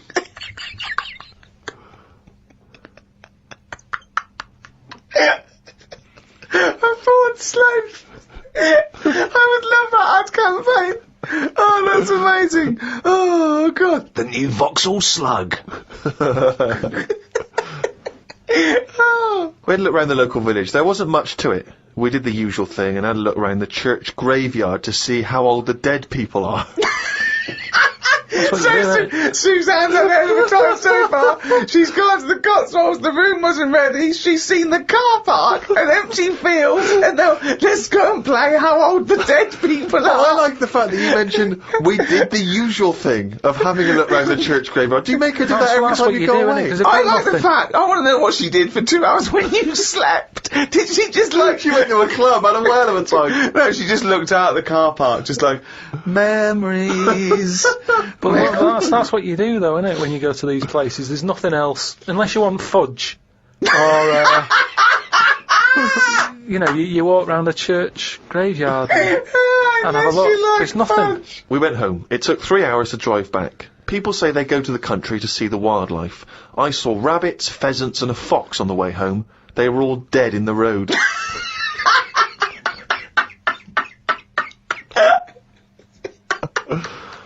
I was just intrigued to know, because Rob from Burton-on-Trent has sent this in, and he wants to know that, because he's just started seeing someone, and he wants to know what your advice, Karl, is on how to keep her happy. You know, he's just started a relationship with someone, he wants to know what your advice would be to keep her happy, because, you know, I mean, he won't have heard that you took Suzanne on that wonderful trip to the Cotswolds, so what's your advice, really, for someone who's perhaps just started a relationship? I mean, you've been with Suzanne for, what, 9 years? Ages. Mm.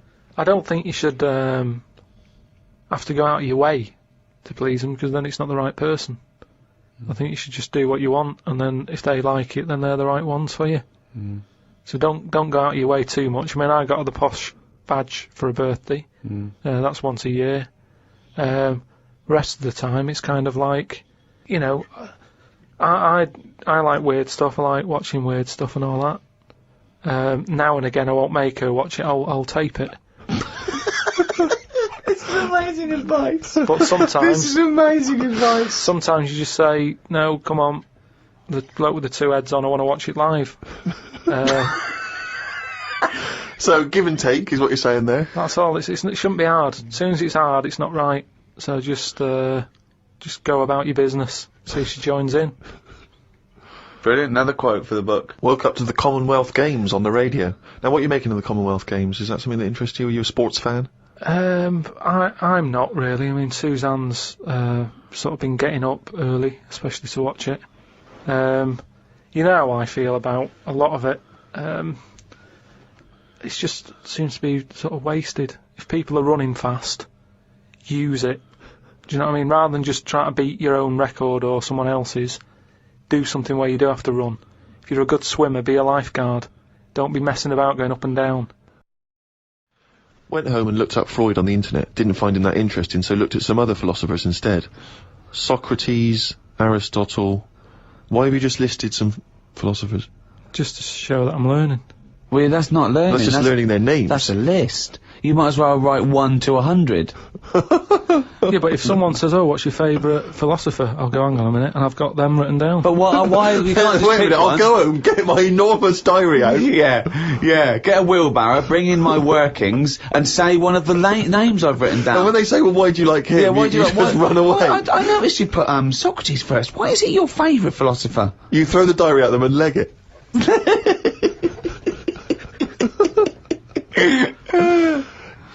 Oh, and then you go on to say, it's weird how names have changed, but then there's no other point there. It just is, isn't it? When you think about, like, Socrates, I've never heard that on anyone who I know, is what I mean. It's just, in a way... But you're not Greek, are you? But how did that go about back then? I mean, say if you were phoning someone up and they said, I'm booking a table for 2, they go, name? Socrates. Did he ever go, cheers? Without going, can you spell that for me? But I don't know what point you're making. I'm just saying it's a name that's awkward. You're always going to have to go, can you spell that for me? You go, and it's not just him. Look at all them other names that are on that list. But they're from a different country. And a different era. Yeah, I know, but the names, I've been to Rome and stuff, and you sort of go... Well, ancient Rome? Just Rome. It hasn't changed, has it? Rome, so it can be ancient Rome or Rome in 2006. It's the same buildings. I used to love Nero going around in his Fiat Punto. Lao Tzu from years ago came up with some good stuff. 1, he who knows does not speak. He who speaks does not know. Not entirely true. To lead people, walk behind them. Yeah. And of course, the journey of 1,000 miles begins with 1 step. Yeah, good that. Just favourites. Maybe this is why people are at the start line spectating at the Commonwealth Games. Well, no, it's just that I've never understood why in Olympics and stuff like that, if you're going to watch, don't stand around the start line, go to the end, where you see the winner. But because of that saying, it actually makes sense, doesn't it? It's like, well, every step starts with a step, or whatever. Say again? Every race, you know, you've got to start with a step. Yeah. So, Which is who am I talking to now, you or your brain? well, I was thinking about it a bit, so I think I was in control of it a bit more. So, and what have you come up with? Just if you want to stay at the start line, do. What does that mean? I'm just saying, if you're into, I wouldn't watch a race, right? Okay. But Is this you or your brain I'm talking to now? this is me. Okay. I wouldn't watch. Are you gonna bring the brain into it, or is it? There's no. I don't know. Let's just see what happens. Okay. But all I'm saying is, Right. if I was to watch a race, Yeah. I wouldn't hang about the start line because. Well, you just said you would. What did I? Yeah, you said that's the place to start because every race starts with a step. No, but I wouldn't normally. Right. I Okay. wouldn't watch any The race. brain definitely hasn't been used No, yet. is this you or your brain you're talking about now? It was. I'm just saying about me. If I was on holiday Yeah. and Suzanne said there's a race going on down the road, Yeah. I'd go, well, let's go, keep going down the road and stand at the finish line. Okay, but now what have according you to thought? Lazoo, Yeah. I'd say, well, hang on a minute. Every race starts with a single step. Yeah. How many people around the start line? Is there more room there? She goes, yeah. I'll go, let's go there then. It's less busy. Right. And what would you see there then? I'd see people starting the race, but I wouldn't be that impressed with them because I'd go, well, I don't know if any of these are any good. So would you start at the start or the end then? If it was down to me, I'd just probably stay at the finish line. Okay. So you wouldn't want to see the first step then. So what Not do you think of really. Lazoo now then? It's not what, but I wrote down 3 of his. That one isn't my favourite. That was the 3rd. I preferred the leading people from behind. Okay. And what would you do to lead someone now then? Well, if you're behind, you don't have to take responsibility, do you? You can go, well, I didn't send you here. You went there. That's not really leading them, though, is it? Yeah, because I've made them think. I've gone. They go, oh, I've just walked into a big hole. I'd go, oh, should have been looking where you're going. I haven't led them in that hole. But they've learnt a lesson, they won't go in a hole again. We went to the park and had a brew. Suzanne read the paper while I played with a ladybird. I mean, it's like a child, isn't it? It's like what a child would do. Suzanne read the paper while I played with the ladybird. His only friend is a beetle. It climbed up my arm. It struggled on me hairs. This is in detail then? Yeah. It kept stopping every now and then, and was rubbing its head with its right arm.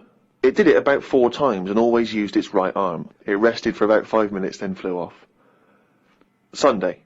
Had a bit of a to-do with Suzanne, 'cause she wanted a line today. I ate this. Once you're awake, you should get up.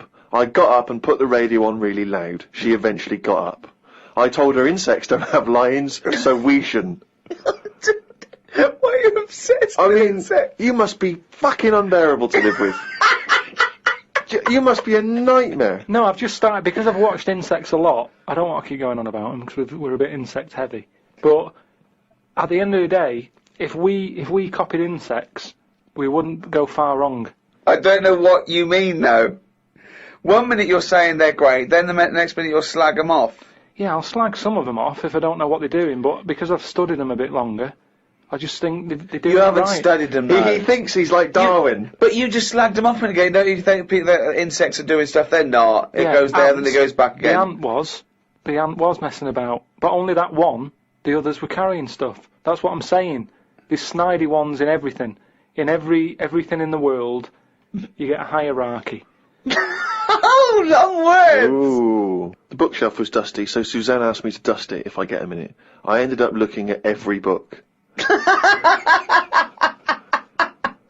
Just the spine. Yeah. Just for a few seconds each. Yeah. Didn't open them. I looked in the dictionary to see if the word dictionary would be in the dictionary. I didn't think they would bother with it being on the front page, but it was in the book as well. It's a good point, though, isn't it? No, it's not a good point, because you didn't tell us anything. Dictionary is in the dictionary. Well, of course it is. But why? If you go, how do you spell dictionary? You look at the spine and you go, oh, there it is, D-I-C-C, and all that. So what does dictionary mean? It's a book full of words, isn't it? That's what it means. All books are full of words, you idiot. How to spell them. And if you don't know No, what it's it not is... how to spell them. All right, then we'll... I'll just look up something. No. It's not a book full of words to tell us what. No. It's the meaning. Give us It's the definition of definitive dictionary. meaning. It's a book full of words if you want to know what the meanings are. But if you didn't know Well, that... I'm sorry, what was that sentence? Yeah, but what I'm saying is, if you didn't know that, then you wouldn't be looking in it, because you wouldn't know the book is about that. So, if you don't know the word dictionary and what it means, you wouldn't be looking at the dictionary, you'd be looking at an A to Z. Because you go, Why oh, leave it there's out, it. though? Just because there's so many words in the world, I would have thought they wanted to cram as much as they can on a page, and if dictionary is already on the front... Is that why you suddenly used the word hierarchy for the first time ever? Did you find that in there? Did you see hierarchy in the dictionary? I feel I don't know where that that big was. word has pushed out about 26 other more useful ones. Yeah, well, Suzanne's been going on about me learning another language. But I sort of think your brain has only got so much room on it. And the rest of it's filled with lard. So, if I've got to learn everything I know, again, but in a different language, it's taking up space, isn't it? You don't learn everything. Oh, God. It's all What do you mean? storage, isn't it? But you don't have to learn it again. You don't have to learn the concepts again. You're merely Do you know how learning many vocabulary. moves there are in the human brain? You don't worry, you won't use them all up. I feel that he has reached his capacity, though. Yeah. Well, you need another sort of, you need an update. You need some more memory. Woke up to some interesting news. It's good when this happens because it sets me up for the day ahead. If it's miserable news, it affects my day. It said on the news that they have found 2 new flies. Fucking hell, more insects! What have you done? Is that all you've done this summer? Bong! Trouble in the Middle East. Bong! 2 new flies found. Ladybird climbs up arm. They were found in the UK and they were found close to each other. Maybe this happened because they were different than the other flies and weren't expected to hang about together, so that's why they knocked about with each other. That would happen, wouldn't it? What do you mean? There's 2 new flies. What do you mean? Does it mean there are 2 new flies that are a different species? Yeah, 2 new species, and they found them close to each other, right? Yeah, and but they didn't mean there was one of each. No. Yeah, they did. They found 2 different ones. No. No, they have. Seriously, I know that. That's right. That's a fact. So you've got, like, I don't know the names of them. They give them odd names, don't they? Well, say Yeah. call it A and fly B, right? Yeah. Fly A, I don't know. Say that's orange. This is just... B. Fly B, yeah. No, This is but, painful, No, but this I'm is just making it painful. easy But for Fly you. B wears Okay. a little hat. He's got a little hat. All right, yeah, fine. Now, they found the orange one. I went, look at this over here. This is a bit weird. And they've gone, oh, that's a new species. Log it, whatever. And then the other one went, oh, keep your pen handy. Look at this one. It's got a hat on. So then they found them both within the same distance. I don't know what that sentence Keep means. going. They, No, let him try and finish. found them both within the same distance. But without interrupting him, let him finish this point. Let me just make one thing clear. Karl Pilkingtons just said they found them both within the same distance. Think of that! Don't know what it means, but go on, let him finish this point. So what I mean is, they weren't knocking about with other normal houseflies because they were probably sort of going, oh, he's a bit weird. Leave it. Yeah, because the other one was also odd, they're hanging about with each other. Don't you understand that? Why is that such an odd concept? Because you think of it as like 2 little new kids in school. Yeah. They find out they're both new and they've got something in common. They're both goths, so they start hanging out together. Yeah. And this was on the news, was it? Yeah, just on the radio, yeah. I know if I looked into that story, it would be 90% wrong. Bit tired today, because didn't get to sleep as early as I wanted due to a moth getting in the bedroom. Fuck me! I got it in a glass and looked at it for a bit and then let it go because Suzanne wanted to go to sleep. Looked up some interesting news. Some people dug up an old body in Ireland. Turns out it's well old and was here when dinosaurs were here. The really weird bit is it had hair gel in its hair. Right, what is it? Fella, Well, no, it wasn't around when dinosaurs were here then. just a bit after. Right, fine. A lot after, yeah, go on. I think any hominid, anything that could even be linked to anything that may become man, is only about 1 million years old, and I think Homo sapien is probably only about 150,000 years old. Dinosaurs are about 150 million to 250 million. Yeah, no, it's not the age bit, that's amazing. It's the fact of, there's a fella, won't have even had shoes on his feet, Right. and yet he was worried about his hairstyle. Right, well that's definitely not true either.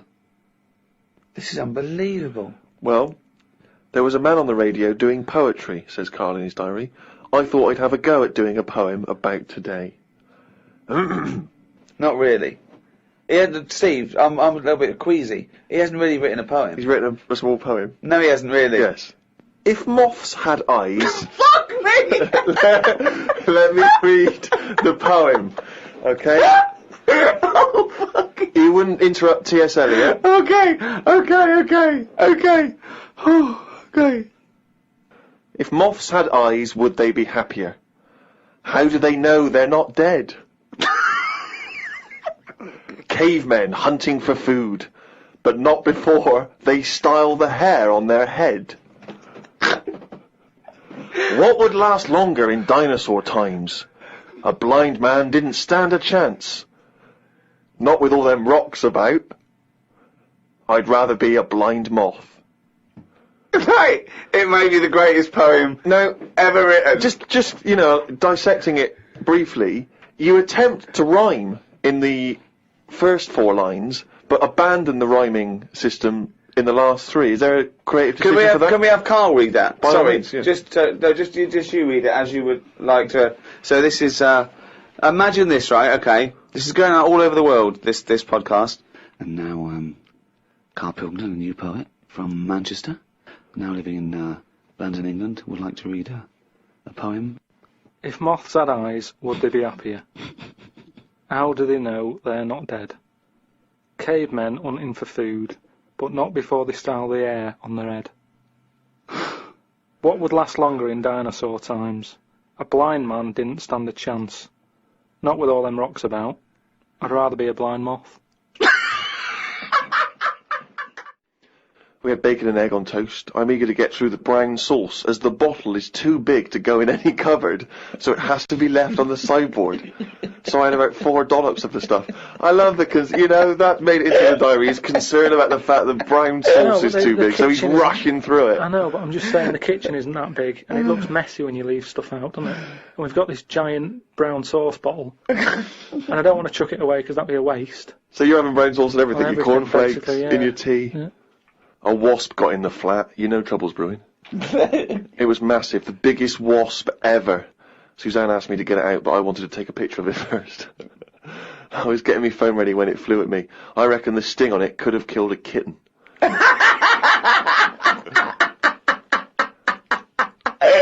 So specific. It ended up flying out the window on its own. Drama averted. Oh, God. We went out for tea. You're always in a cafe. That's what this diary. You spend so much time in a cafe. There were loads of flying ants. I kept kicking the table because I could feel them on my legs. I wouldn't be that jumpy normally, but I still had flashbacks of the giant wasp from the morning. Suzanne told me to stop being stupid because I was ruining her night out. A night out in a cab. Brilliant. What was it, her birthday? And flashbacks from an incident. Yeah. Like he's some sort of, war veteran. What is it? It's the wasp. It could have killed a kitten. Bought some wallpaper. We got back and got on with it. The wall that we've papered before has got a big mirror under it. We papered on top of it again. I ended up reading my phrase book while Suzanne did the rest of the tidying up. Now, what's your phrase book? This is just you trying to master English, is it? It's just a book that tells you little sayings and how they came about. An interesting phrase is potluck. It came about when all people ate is stews. They used to chuck all sorts of stuff into the stew. You stuck your spoon in, and sometimes you got something nice like beef, or you could end up with a bit of frog. It's potluck.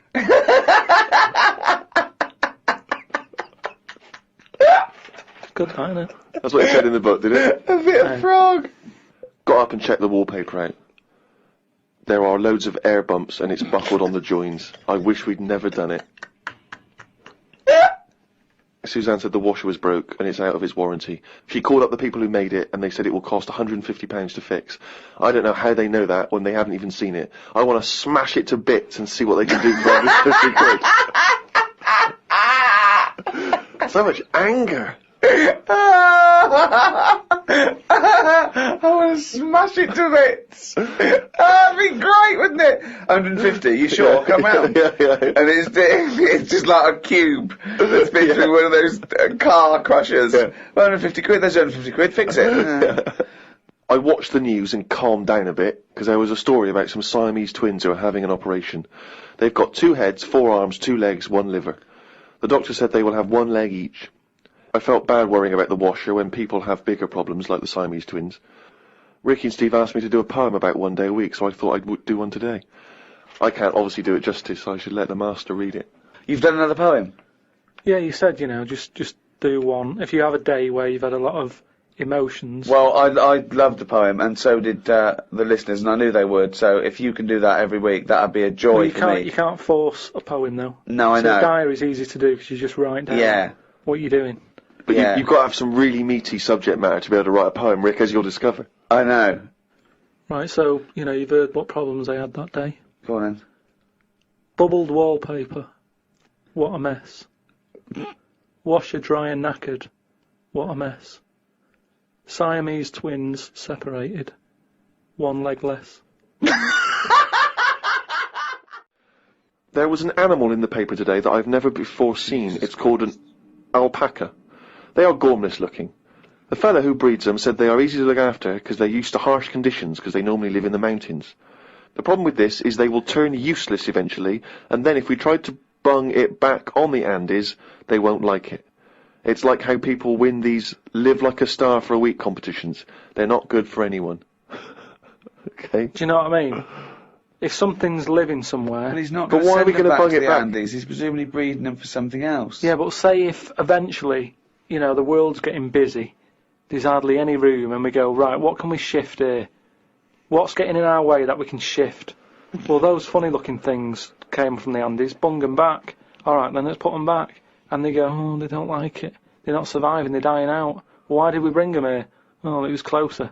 Yeah, but look, we've died out now of the... Sorry, this is an argument with This is a yourself. whole scenario. This isn't happening. Don't get angry about it like it just happened and you're sick of it. None of this has happened No, yet. I'm just looking at how it will happen. Leave them where they were. But It's you're like- getting angry about things that you're speculating on now. It's absurd, Karl.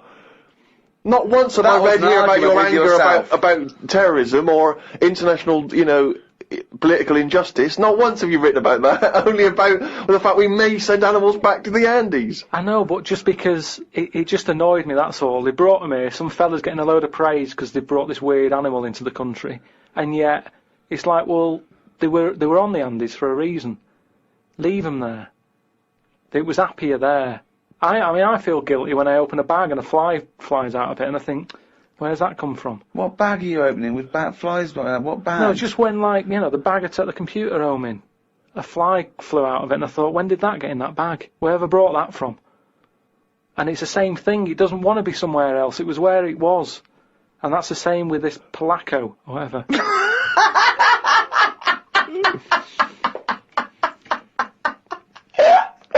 Oh, God! It's amazing! It really is the ramblings of a madman, isn't it? Some new sea thing has been found. There's no headlines on the news. It wasn't found by sea experts. It was found on eBay. Someone was selling it for a £5. I don't see the point in buying something that you don't know what it is. What do you mean? What do you mean? It was... Someone's found some sort of shell with a thing living in it.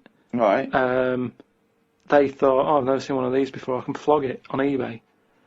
Someone bought it and then wanted to look after it, went to some sea expert, and they said, oh, I don't know what that is. That's the story. It's just weird how stuff's being found on eBay. No, it wasn't found on eBay, though, was it? Yeah, but that's where the specialist people sort of picked up on it. It's just weird that... I mean, all I was saying is I wouldn't want one. If you don't know how to... If it's a new creature, you don't know what makes it happy. When you get a kitten, you go, stroke its head, loves it, right? And you can do that knowing that it's liking it. If I had a little seashell, and you go, does it sit in water? I don't know. Do you know what I mean? You could end up doing more damage. So that's why I wouldn't want it. It's nice to have rules, and it's nice to know what you're doing with something. Well, as you write in the diary, it's like if an alien landed and wanted to live with you. As much fun as it might sound, it wouldn't be long before you got annoyed with it because it wouldn't eat the food you gave it. That's what I'm saying, but I couldn't have a go at it because it might not like pasta. It might not. Got up and put the radio on. I listened to the story that the vicar read on Radio 2. Yeah, that could be good. He was saying how Jesus was 33 when he died. He said he was more into the idea of doing a lot in your life than living for ages. This was linked to the news about the doctor who's come up with some stuff that he's been injecting himself and his wife with that makes you age better. I looked it up on the internet. It wasn't worth them doing it because they are already old looking. I don't know why people want to stay looking young. You can wear a bald head better if you're old because hairs are replaced by wrinkles. It's drivel. No, it's not drivel. It's Pointless. just A pointless entry to a diary, that. it's not, because that could be like an important bit in like world history. What? The fact that someone's trying to make people not age. Age is good, isn't it? When you see an old That's been person. going forever. What has? People trying to age better. No, but he's talking about if you're 90, he wants people to look like they're 30. And that's not good because how would the world run when that's going on? Well, I agree. But when again, people- it's not a revelation. If I like chatting to old people because they know a lot of stuff. So if I'm sat on a train and someone's old, I'm happier talking to them about... They get up and move after about 10 minutes. Well, No, notice but the fact that they- many of them are infirm and can't. Yeah, they have to stay there and listen to this one. But yeah, even that means that they're getting more out of life in a way, because they don't move about as much, so they have more thinking time. It is weird how that happens to you as you get closer to death. Jesus. You know, you're not working as much because you're resting, and you can think back about your life, and you can think, oh, I had a good one. Actually, it's not been that bad. Whereas if... But you must have started that now, because you've been doing nothing for the past 3 months. Yeah, but I'm just, well, that's, like I'm saying, it is a good thing for you to do, to sort of think about what you've been doing with your days and your weeks. And how So- do you assess your life so far? With all this spare time you've had in your hands and moping around and moaning about your illness and just sitting round, right? You've been introspecting, have you? Yeah. Go on then. What have you come up with? I haven't come up with anything. I'm just, I'm just, you know, I have an all right life, and things are changing. Oh, keep saying that. No, but you don't know how much they are changing, to the point of, I don't know if I mentioned the squirrel eating Mars bars, but from that, from that happening to monkeys opening bottles with lids on them, to, it's mental out there. It's madness what is going on. And all I'm saying is old people need to be old people. You need oldness. You need to see old people. You need to go, right, they might have a solution. They've been on the earth longer. Quick, we need an answer. How old are you? I'm 32. Well, you look 78. I don't know what you're saying! I don't know who that conversation was with, why you got angry, and I think you made the opposite point that you were making at the beginning. If you say you're 32, you look 78, no, you were saying about it'd be a problem if you were 78 and looked 32. Well, I don't know what you're saying. You came down on the wrong side then. You did that whole thing and you bollocksed it up again in your brain. I'm just saying, either way, you need to have people who look old. Otherwise, who's in charge? I don't know what you mean. Right. So you say you're saying it'd be alright to make 78-year-olds look 32, as long as there were some 32-year-olds that look 78, as long as you've got old-looking people. No, but say Can I like... tear this page out? Because it's worthless. What I mean is, when I went to the doctors, Oh. I saw the specialist, right, about the kidney stones. I was asking him all the straight questions. Go on. Is it life-threatening? No. You know, how long am I going to be out? All Couple the of rest of days. it, right? Now, As it turned out, it is life-threatening, and you've been out for 3 months whinging about the fucking thing. Strange.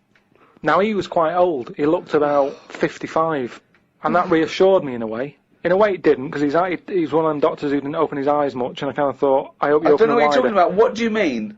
What? What do you mean he didn't open his eyes much? One of those sort of doctors who's either that overworked, that he does that, you know, when he's tired, so he's going, right, what we're going to do is, and he's doing that with his eyes shut, he's talking Well, like that. this is radio. I know, but I'm telling you, so you can see. But people are meant to be listening to this. But if they can't imagine me with my eyes shut, Well, tell him you got your eyes shut. Just Right, say he had his eyes shut. yeah, he had his eyes shut. Had he been reading this? Bored stupid, I imagine. He's just trying to get a... Well, do you know what I mean? Or I don't know if it's because he's tired or if he's that educated that some people know so much you don't even have to look at it. I don't know what you're talking about. Intelligent people. Who is so educated that they don't need to open their eyes? You see it, you see like... What is that? Who's that bloke up there? Is he blind? No, he's been reading too much. He doesn't open his eyes anymore, doesn't he? No. Old people who you see wearing tweed and what have you, and they're really posh and they talk, and whenever they talk their eyes are shut and they I open... don't know what this observation is. I don't understand why you've never seen that. I've never seen an old, educated man wearing tweed who doesn't bother open his fucking eyes. Steve, I have don't you- know what you're talking about. Steve, have you seen... Do you know what I mean? When people don't sort of open their eyes when they're talking to you, and it can be quite annoying, because it's like they're saying, I'm not interested about you sat there, I'm not bothered if you're listening, I'm saying what I'm saying because I say what I say. And it can be quite annoying. If he has got his eyes closed, he's probably just trying to absorb what you're saying and think carefully about probably. it, so Anyway, he doesn't misdiagnose I'm you. not having a go at him. Well, it sounds I'm like just you are. saying he was 50 odd, and I was happy that he was there telling me... I don't know why you were watching his eyes when he was telling you about your insides. Because you can tell a lot by people's eyes. That's what I said about jellyfish. But, you know, just lines in a face tell a few stories, and I don't think we should get rid of them lines. Looks like the world's fattest man is having an operation to get rid of some of the fat. He has to have an iron bed because that's the only thing that can hold his weight. There's also a man whose skull has fell out. He's in hospital somewhere. I hate that. It would make me panic. The hospital is busy with people coming in to look at their head. What are you talking about there? That tells us nothing. Right, it's impossible for a skull to fall out. How are scholars in 10,000 years going to be... What are they going to decipher from that? They can sort of go... There's not enough incident detail. But how did his skull fall out? Circulation problems. But answer the question. How did his skull fall out? Fall out of what? He was at home, and I don't know if he was combing his hair or something, but it come off. What did? His skull. What do you mean, his skull? Do you know what the skull is? It's a part of the head. Well, no, it's the structure of the head. It's the bone. Do you mean the top of the skull? This is only useful if you have all the salient facts. Then it would be of interest to us. We could. But I couldn't take that on. I'm busy. I'm not going to start looking into stuff in depth. Just get the details. God. You're such an idiot. You are the best, idiot in the world. Well, I don't want to be premature, but that entry is followed by, I injured my toe the other day by dropping the toaster. Instead of letting it hit the floor, I tried to catch it with my foot. I didn't think I'd done any harm, but my nail looks like it could fall off. I might show it to the doctor when I get me kidney stones out. We could easily get by without nails on the feet. They are more trouble than there were. You're so wrong. You're so wrong. I think on the days when cavemen without shoes and animals need nails, I don't think we need them now. I honestly, because you hear about ingrowing toenails, right? So that's a problem. You've got to cut them. Stuff gets under there and gets infected. Get rid of them. You won't have any of that, as long as you wear shoes. No, you'd have unprotected toes and fingers, wouldn't you? I didn't say on the fingers, just on the toes. So why do you need them on the fingers and not the toes? Because you use your hands to do stuff. I've said about toenail out. It'd be good to have it growing on the head. What? Just having like a sheet of it, just like a nail on the forehead. You wouldn't look weird because we'd all have it. I'm not saying. What are you talking about now? I'm just saying I don't want to go on about evolution and stuff because we've done it all. What do you think the skull is for? No, but I mean on the outside, so that when you bang your head, it's a little bit more protection. Like people, I mean, you're looking at me like that. Why do you wear a helmet on a bike then? Because the bike wasn't meant to be invented. We weren't meant to whiz along at 70 miles an hour with evolution. I know, but because life's changing, like you've said. But you can't go, let's evolve, let's re-evolve. Okay, let's assume we've got this nail on our head that's growing out of our forehead. So we look like one big thumb. Yeah. Which weirdly, Karl kind of, I mean, you can almost imagine it looking at Karl now. You can imagine a big nail there. Does the nail continue to grow? Do we have to trim the head nail? Yeah, in the same way you get a haircut. Why is that preferable in your mind to just wearing a crash helmet in instances where you might have something hit your head? Just because, for a start, helmets, you have to carry them around with you. That's one thing that's put me off having a motorbike. Whenever you see someone on a motorbike, it's all like the clothes they've got to wear. And it's like a big upheaval, isn't it? It's you know, if you have a car, you can get in with your shorts on, your flip-flops on. A motorbike, it's like you're an astronaut or something, you're only nipping down the road for some milk. Do you know what I mean? So, what I'm saying is get rid But does it annoy you having to put shoes on every day, and underpants, and a vest, and I don't know... No, but once they're on, I'm not carrying them. They're on me. If I had to then take the shorts off for whatever reason and walk around holding them, I'd go, I can't be bothered. I don't like holding a bag. I don't like bags. We carry too much around with us now. I don't like carrying stuff. It's just a hassle, isn't it? It's just endless things he doesn't want to do, doesn't like doing, isn't like carrying bags. Who the hell has a gripe about carrying bags? Why is that a concern? Because it's stuff that's on you. I love the way that he wouldn't mind having a nail going out of his fucking head, but he doesn't want to carry a bag. What's good with it is, everybody's got one of these.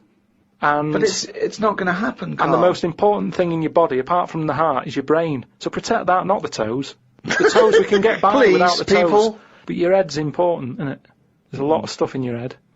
And I know all this just after seeing the Bodyworks thing. I went to see it's a show on where there's a load of like dead bodies and that. And you can see how much stuff's in the body. And there's loads of stuff. There's nothing in there that you don't need. It's all doing stuff. Everything in your body. We've been telling you that for years. But you reckon you don't need the toenails? Yeah, that's on the outside. I'm saying everything that's on the inside of your body, right? You don't need the appendix. No, but doesn't that depend on what lifestyle you have? Well, it's a hangover of when we probably ate a lot more cellulose, and it's. Yeah, well, they might come back. Things are always coming back, aren't they? So if people start eating them again. What about male nipples? Sort of looks all right though, doesn't it? Because the chest is quite plain, so with nothing on it, you'd go, oh, what's this?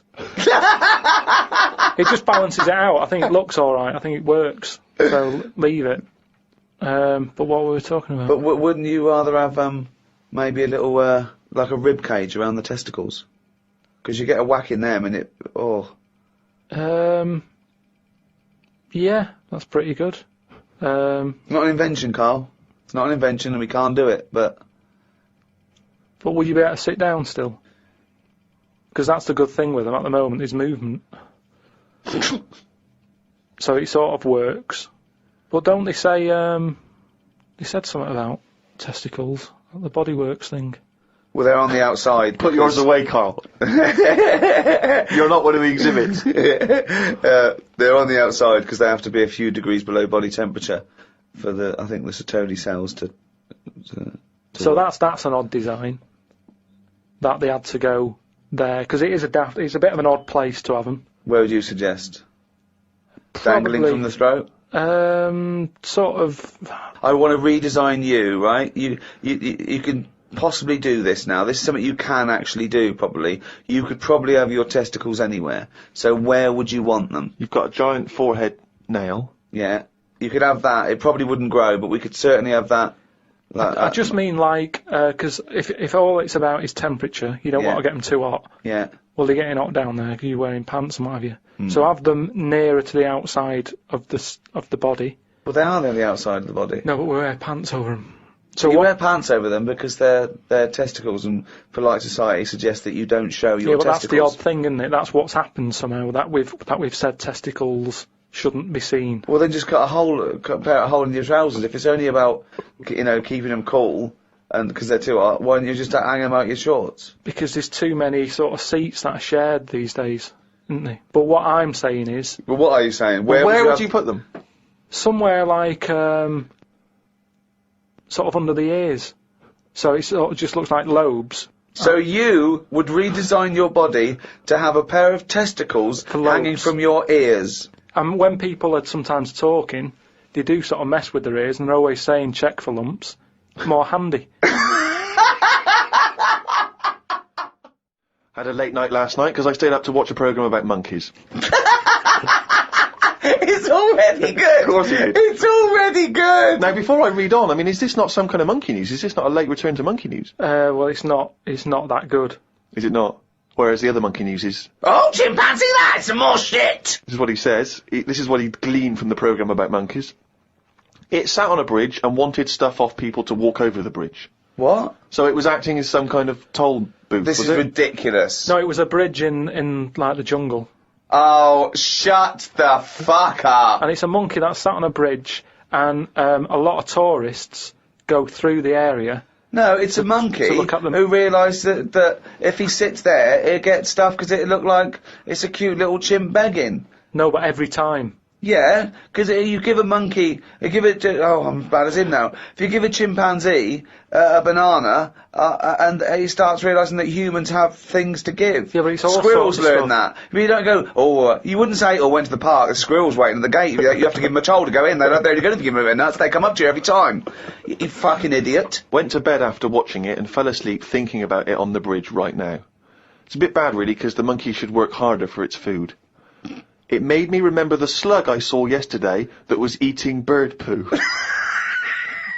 Nobody would ever help a slug with food like they do with ducks and monkeys. A slug's life is pretty bad. The only time they come out of their den is when it's raining. Den. So even their days out are depressing. It is. Do you know what I mean? No. It is like, it's a horrible thing to be, innit? A slug. Love him talking about what is it like to be a slug. No, just because like the monkey, even though it was being quite aggressive, everyone was like, "Oh, give it some water." And it was well like kitted out. It had like chocolate bars, bottled water, some like fizzy stuff, and all that. An iPod. It was listening to Monkey News. It could have had one if it wanted one. It was getting away with murder on that bridge, and that's just because it was furry.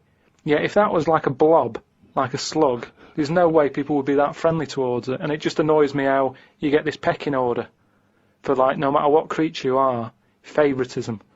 And that slug was only eating that bird poo because it wasn't being offered stuff. If it was offered toffees or whatever. Well, it's just sad, isn't it? It's come to that. That's what its life has come to. Yeah, but it's not as It's mollusk raining, like I goes said. down on its fucking Yeah, luck. he didn't live in a big country house, No, and his but wife it left is. it. The kids went, it started hitting the bottle. And I kind of thought, and look, they do only come out in the rain, and it's depressing, and it'll probably get killed in a bit. And that was its last meal. I just Last meal! But it people wouldn't don't care. prefer steak and chips, Carl. It No, doesn't a leaf. have. It must like a leaf or you know. At the end of the day, it's an insect. They love a It's leaf. not an insect! Well, it's part of that gang. It's part of that. No, it's part of They that. hang out together. They hang out It's not. together. Why do you think it's part of that Because gang? it knocks about in the woods in the same place as a spider does. But what I'm saying is they're eating boring stuff because that is what's It's in not their boring area. stuff to them. They're not. I have no opinion of it at all. They take in sustenance. No, but where you are is what you eat. When I'm in London, I'll have beans on toast for lunch. On holiday, what? Tapas? Go on, I'll have a bit. So it's whatever you eat, what's in that area. Suzanne went off to work and I went to the shop to buy some envelopes. The shop was empty, but the fellow behind the counter was on the phone and just kept talking even though he could see I was waiting. I started to count backwards from 20. When I got to 6, he hung up and served me. I won't use the shop again. Question, why count backwards from 20? So he's thinking, what's going to happen at 1? If I start counting from 1, he's going, well, let him carry on. What, out loud? So not really loud, but like more of a mouth action, so he could see I was doing it. You know, like Sorry, you just started miming counting backwards to a man in a shop. he's on the phone. The Yes. shop is empty. I Yes. thought he'd like me custom. He could have served me and stay on the phone. Even though I don't like that, at least he's still doing what he needs to do. I'd have said, working the sorry, shop. can I just get these, please? Yeah. Well, I stood there and I thought, it's annoying me now, my kidneys aching, and I started to get a bit of a sweat on. So I thought, right, I'm going to give him 20 seconds, and if he hasn't got off the phone, I'm leaving. And when I got to about 6, he served me. What's wrong with that? Again, You are giving one yourself. of the strangest people. It's just giving yourself a thing. I could have been stood there for Free. ages. He's one of the strangest people who's free to walk Yeah. It's the about streets. no. I set myself a little target, and I thought I don't want to waste another 30 seconds in here. I'll give him 20. It worked. He served me at 6. But it didn't work. Yeah, but did he do it because you were doing that, or did he finish his phone call? I don't know. I was busy counting. Looked at what's been going on in the world. There was a human head attached to a seagull's body in a jar. Is that all it says? This is the sort of weird stuff that goes on behind surgery doors. I doubt it ever flew because the head would have been too heavy. Well, of course it wasn't. It didn't happen. It wasn't live.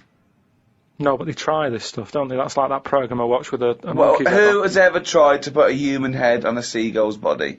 They've done loads of stuff like that. It's part of us moving on, isn't it? It's, What are you talking about? I'm not going to Carl? get into arguing about Well, science you're because wrong. it's all Don't behind talk closed doors. shit. How do you think we can change a heart now from another body? You have to try things out. It's trial and error.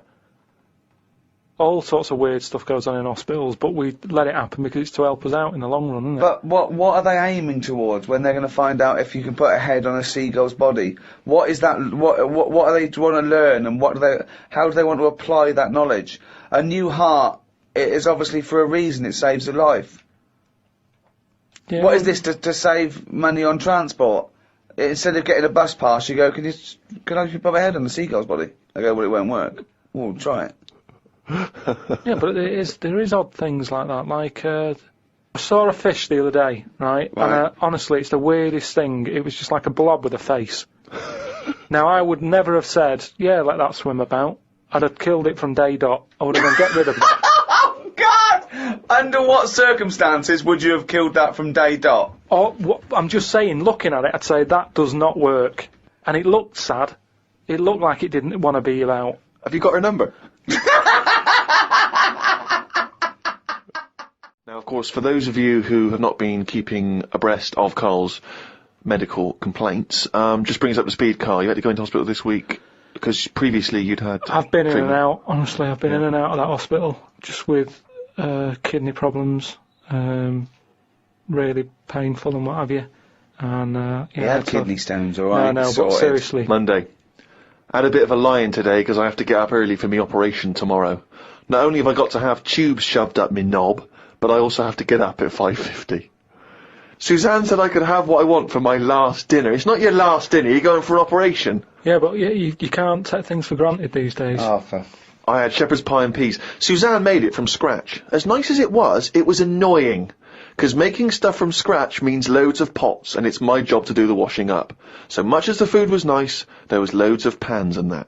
People who get their last dinner on death row don't have to wash up. Got up at 5:55. You were supposed to be getting up at 5:50 on the other page. You were 5 minutes late getting up. He's often late. Often late. No, just because I needed to have water. Before 6 o'clock, they said, don't have anything after 6. We'll get up at 5:50 then, like you were planned to. Don't you had 5 minutes sleeping. Doesn't take 10 minutes to have water, though, does it? Well, why did you say 5:50 in the first place? Because then it tricks me head, doesn't it? Going, I had an extra 5 minutes. Tricks me head. Because then it tricks me head. It. Got to the hospital and had to wait in the waiting room. There was another 9 people in there waiting to be sorted. I got called in. They sat me on a bed and took all my details down. 5 minutes later, I'd been knocked out. I got woke up when they were ripping a pipe out of my throat. I felt more rough this time. The doctor came to see me and said he couldn't find a stone, so I must have passed it. I said, are you sure? He said, yeah, we filled your kidney with water and expanded it, and there was no hiding place. I sat in the recovery room for an hour while they found me a bed. One of the fellows who was sat in the room with me this morning got wheeled in. They couldn't wake him up. All the nurses were laughing because he didn't want to wake up. I bet they were laughing at me when I was in the theatre. Someone told me they totally strip you when they're operating. I would have looked like the alien on the Boswell incident. Boswell! Boswell! It's quite a nice analogy if it weren't for the fact that you said Boswell. It's the Roswell incident. Didn't sleep much through the night because there was a 60-year-old fella shouting at the nurse about his pillows. I don't think I slept through a full hour with one thing or another going on. My bed was next to the toilet, so I kept hearing the flush. How do they sleep in hospitals, though? They wake you up to give you fucking sleeping pills and things, don't they? How do you sleep in there? It's always hot. It's always like 90 degrees. There's no air. Is that to make you drink water? I don't know what it is. There's no air. There's an old fella across from me who kept breaking wind. He didn't even try and cover it. He was just of that age where he didn't care. Just like, that's what I do. I'm in the hospital, leave me alone. What do you mean? Just, I don't know what was wrong with him. I talked to him because at first I felt sorry for him. I was a little bit like, you know, he's had no visitors. No one's calling him up, so I'll talk to him. But then he got that familiar with me that he'd just be doing it whilst I'm chatting to him. Just like he's my granddad or something. It's just like, oh, that's what he does. It's like, well, I'm ill as well. Stop doing that. Honestly, unbelievable. He didn't even try and cover it with a cough. It was just like, that's... With a cough! How would you cover it with a cough? Just non-stop. Got home and sat down. My pains are coming back, but the doctor said this would happen and that my insides are still in shock, so I need to take it easy. It's 9 o'clock. I'm in agony. I can't do the diary for the rest of the day. Jesus. So you may as well just tell us then what happened. Right, well, yeah, after that, went back in. Suzanne just got frustrated with me because I was rolling about on the floor and she was trying to watch Arthur. Right? So that was on the other night. I thought it was when you lodger. So, and she said, look, if you're in pain, do something. She said, you know... You went and got a cold plate. Yeah. No, use an ashtray. Plates are for liver damage. She said, right, come on. Let's, I can't put up with this. It was like 2 o'clock in the morning. So we left the flat and what have you. Got in a taxi. He filled up on the way, which was annoying. He did it. That He is did. cheeky. That really, I mean, he could On see the I was way in to the pain. hospital. So, Because he's not an ambulance driver. Did you explain that to where you were going I to? was in that sort of thing where you just can't be bothered. Do you know what I mean? I was in a sweat and He stuff. came back with a scratch card and some barbecue. Briquettes, yeah. So anyway, he gets us there and he doesn't charge us, which is pretty decent of him. That's right, yeah. So I go in and there's like, I don't know if you've been in like A&E at like, Grim, I imagine. 2:30 in the morning. It's Oh. just depressing. Fluorescent light doesn't help because it makes everyone look iller than they actually are. So in there was a woman who was just sat there crying. She wasn't holding onto any part of her body. She was just sat there whinging. And when you're feeling bad, you've got that going on. So you just want to tell her to shut up. There was a fella who was like moped over in a wheelchair that someone had just chucked in. Moped over. It looked like somebody had just sort of found him and wheeled him in. Nurse? Who's the guy moped over? So this gay fella came through. And, How do you know he was gay? Just the way he was. I'm not having a go. He was a good fella. Do you know what I mean? A doctor, you mean? No, he was a nurse. Right. And he came through and just sort of went, "Oh, how are you?" And I was like, "Oh, I've had better days." So he got As me you on mentioned in the diary, I remember the first time when I came here, they said the nurse might put a tablet up my arse. I thought the chances of that happening had just increased. Oh, Karl! Yeah, but I would have let him do it. Honestly, I was that sort of out of it. That Of course you'd let him do it. He's a qualified nurse. No, but the way I am now, say if it was just a tablet for sorting out my blood pressure, and I walked in there and he went, "Oh, hello," and he said, "Yeah, let's pop that." I'd go, "Hang on a minute." but what I mean is that night I would have just let him put 3 up. Honestly. It's just weird, isn't it? How your body just goes, let them get on with it, and you trust anyone, don't you? When you're in that much pain and you need. And they're a qualified nurse, yes. They gave me some morphine, and my sort of head caved in again like last time, and then the pain went. But anyway, just turns out that I'd had a load of like blood clots in the bit from my kidney to my bladder, and that was acting as a sort of a stone again.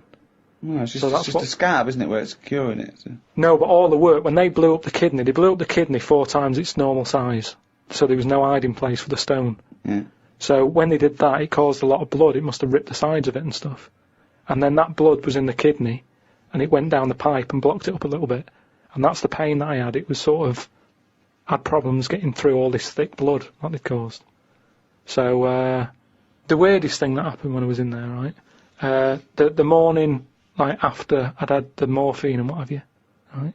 I slept pretty well, but I woke up and you have like a telly for your own bed, that you're allowed to use if you pay for it, right? So the glow from that woke me up because they come on at about 7:10, and the telly's in front of your head, right? So you're getting this glow and you're going, "Oh, what's that now?" And I looked at it, and all it had written on it is, "Karl received bad news about your father." Right? And I was like, is this what they do now? Because it's such a big hospital, do they just text you sort of news to your bed? And I was kind of like, like I say, it was early, it was 7:10 or whatever. Thinking, what's going on? I didn't have my mobile, Suzanne took that. And I was looking at it, I read it again, I thought, it might come up with more, like, what's up with him? Turns out it was just a review for Neighbours. It just tells you... It tells you what's on the telly that day. And there's some fella in Neighbours who's called Karl, whose dad went bad. So that sort of woke me up a bit. I had a bit of a shock then. It was kind of like... So I was wide awake at like 7:15 in the morning because my heart went a bit fast because I thought something had happened to me dad. Karl, of course, has written a poem about the experience entitled My Ward. All I've done here, I've been through I don't know what the word is, a bad experience. Trauma. A trauma, yeah. I've been through a load of trauma. So I'm just finishing it off with a little sort of picture for people. Go on then. In my ward. It's called my ward. Me, a Chinese fella, and an old bloke who looked like Mr. Burns from The Simpsons. Don't know what was wrong with him, but breaking wind was the symptoms. No one visited him or called him. He seemed quite lost to me. As well as wind problems, he had a colostomy. Bang. When I left, I said, "See you" to the old man. Turned out the other fella wasn't Chinese. He was from Japan. I never found out what was up with him. You've got a little picture there, haven't you, of me sat in my ward. I'm sat there with that fella who I didn't talk to, the old fella who had wind problems. And that's what a poem is, isn't it? But the detail about you thought he was Chinese and he turned out to be Japanese, how is that evocative? That's just a piece of misinformation. It's just I like it. I imagine a lot of people make I that like same it, because mistake. you know why? It's like, he even makes digressions within his poem. Yeah. Do you know what I mean? It's like, he could have gone back and erased that, but he didn't. He left that digression in, and I think that's great. It's very honest. Yeah. So, you've done quite a few bits there from the diary, right? The other week you were saying a diary to sort of be famous and what have you, it's got to have a big event in it. That's a big event in my life, right? Peeps did a diary that had big events in it. You said about the fire on Pudding Lane. I had a kidney stone here. You write about puddings you've had. So is that as big as, is that a proper diary thing? It's a proper diary anyway. I think personally, the 5 or 6 pages you've written about your ill health are genuinely interesting, and I'm sure in years to come it will be an interesting evocation of the NHS in this modern age and what it's like to be in hospital. What other diaries are out there? Well, a lot of them are fictional, of course, Bridget Jones and the like. There are lots of memoirs, but to I publish a don't whole know diary, why. I mean, you can Well, get... the two most famous diaries, I'd have thought, was Pepys and Anne Frank. But Yeah. Kenneth Williams' diaries were published after his death. Many celebrity diaries have been published. Alec Guinness, people like that. And is that just their last year, or did they do it when they were doing a lot? Because if yeah. they're old and sort of not working well, a diary isn't that good. Well, often the moments, prior to their passing are some of the most interesting. You see their final thoughts and final days. Yeah, but you say different things when you're ill. When I was on that table about to go under and you're thinking this might be it, different thoughts on the world. Do you know what I mean? Different priorities. What's the most profound thing that you thought that it was because of your illness? Just as I went under, the last thing I said to this woman was, "Oh, you look different with that on." And Oh, you look different with a hat on. yeah, it was a woman who gave me the injection, and she'd been round to the bed beforehand, sort of saying, "Right, you're allergic to this. Can you eat strawberries?" And I was a bit like, "Why are you asking me that?" And she went, "Well, no, a lot of people are allergic to strawberries." And I was saying, "But is there any trace of strawberries in the stuff?" And she's like, "No, it's just that a lot of people are." And I said, "Well, no, I eat them." And then she's like, "What about fish?" And I said, "I like some, but I haven't had them all." And and then she turned to Suzanne at that point and said, "Do you know of anything you can't eat?" She sort of said, like turning to the mother. Yeah. When the child can't answer. but she was this woman, and she didn't have a hat on or anything. And then when I went down there, I didn't realise it was the same woman until I was lying there and she started to inject me. And I just said, "Oh, you look different with that on." And then I went out, and when I woke up, the woman sort of came round and just sort of said, "Oh, it's weird that was the last thing, like you said." And that made me think that could have been my last, like fighting on the beaches or whatever. That could have been my little thing. You look different with a hat on, Karl Pilkington. Oh, God. In its own way, it's quite wise. People do look different with hats on. I think his last words would be something like, "Can this kill you?" Yeah. Suzanne, can you drink bleach? Me mam called me to ask me to Fuck me, you're right. That should be. Me mam called me to ask me to look in some of the magazine shops in London for a magazine that she can't find. It's called UFO Data.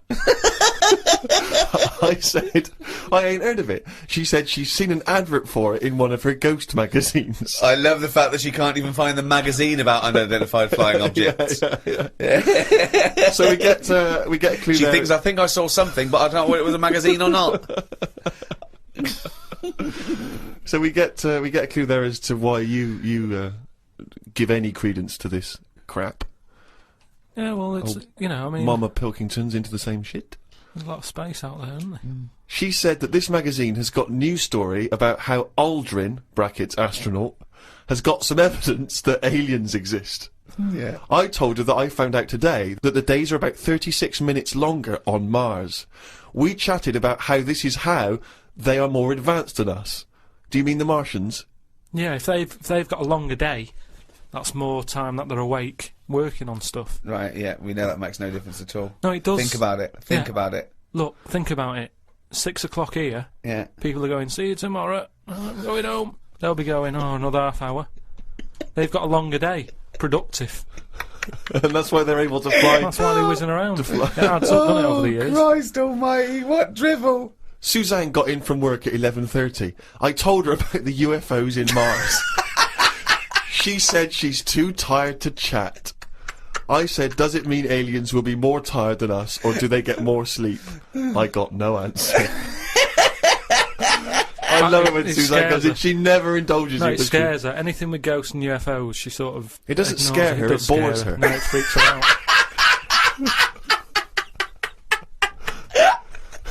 Scares her. Okay. I'm knackered today, and the face feels dry and spotty. Oh God, what's wrong with you? It starts off It starts off moaning. The first thing he does is start moaning. He wakes up and goes, "Oh, fuck me, I didn't die." Oh, God. I'm knackered today and my face feels dry and spotty. I think it's the change in water since being away. Or it could be all the it could be all the Madeira cake I had yesterday. I'm gonna burst. But what's I'm the gonna Madeira burst. cake? The Madeira cake dries you out, does it? Well, it's just quite fattening, isn't it? But I like it. It's one of my little pleasures. Oh, God Suzanne almighty. I went for a wander about to try and find the UFO data magazine from a mem. I didn't know which category to look under. There were too many magazines. I noticed how on the rude magazines, the women are being pretty rude on the cover, but on the gay magazines, it's just a fella smiling, showing a bit of arse. I don't know why gay blokes would buy it. Blokes have got their own knob to look at if they like knobs.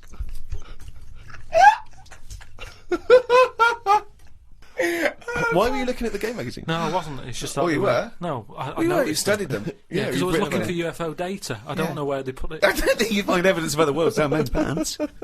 Yeah, I don't think you want to boldly go where no man has ever gone before, Karl. I had no luck trying to find the UFO data magazine. I will try some other shops. He writes UFO data magazine every time. He can just put UFO mag. But No, but it You wanna be reminds me. right. You wanna It's be sort of- specific, If yeah. I write stuff down, it means that I remember it more. Sure. So, still looking for it.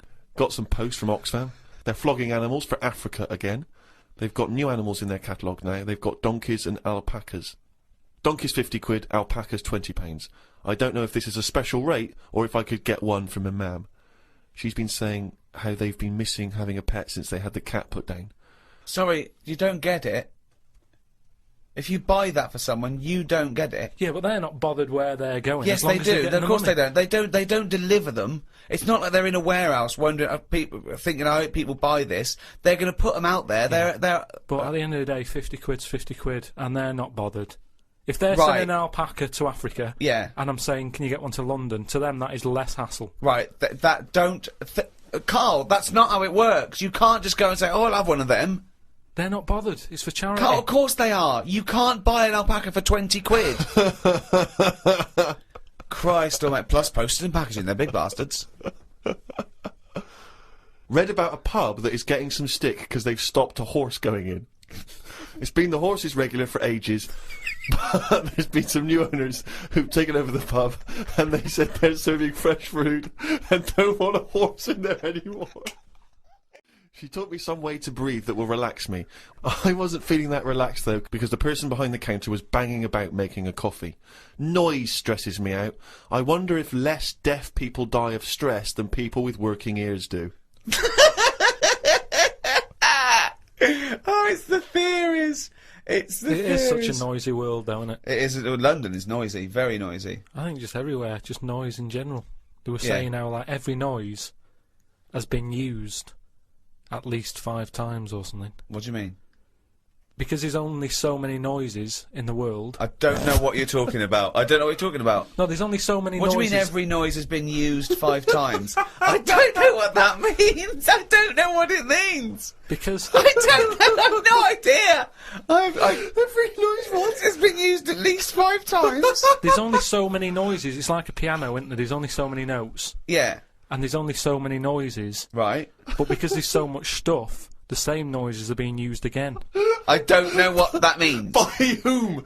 Who's reusing the noise? By whatever. So a you'll have- woodpecker when it's woodpecking? Yeah. Some birds make noises that would sound like a Ford Escort, just because there's only so many noises that people can use. What is he talking about? Noises are a byproduct. Outside an instrument, Yeah. noises are a byproduct. A machine, they don't go, what should we make this noise, make this machine. It makes the noise it makes when Yeah, it's doing but something. why does it make that noise? Why not pick another noise? They don't pick Well, the who's noise. picking the noise? A That's printing press makes the noise because it's the sound of the thing Yeah. going down. Yeah, You so know, the printing- a hammer makes that noise because that's what it does. No one's going, oh, can we make this make a different noise? No, it's a byproduct. I It's- know. So there's only so many noises. I don't know what you mean. You said the byproduct is because of something that's happening, right? But it's Yeah. the physical action, isn't it? And the way that impacts on the surrounding air.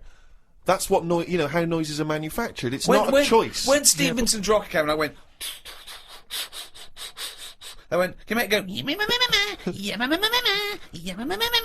It's what, that's the noise it made. I know, but then say like a new frog comes out. Oh, what do you mean a new frog comes out? They find a new type of frog. Right. It makes a noise, and Yeah. they'll go, "Yeah, I knew it was going to sound like that." What are you talking Because about? there's only so many noises. No animal comes out and makes like a weird noise, and you go, "I've never heard that noise before." They go, "Oh, that sounds like a chicken," or "It sounds like a Ford Escort," or there's only so many What frog noises. sounds like a Ford Escort? No, but there there'll be can't be some many, animal. because you've used Ford Escort twice as an analogy here. So you're running out of noises. You've come up with chicken and Escort so far. I can't But explain the problem it. is, a Ford Escort sounds a bit like an Austin Allegro. So I don't know, yeah. And a chicken, you're ripping off the turkey, you cunt.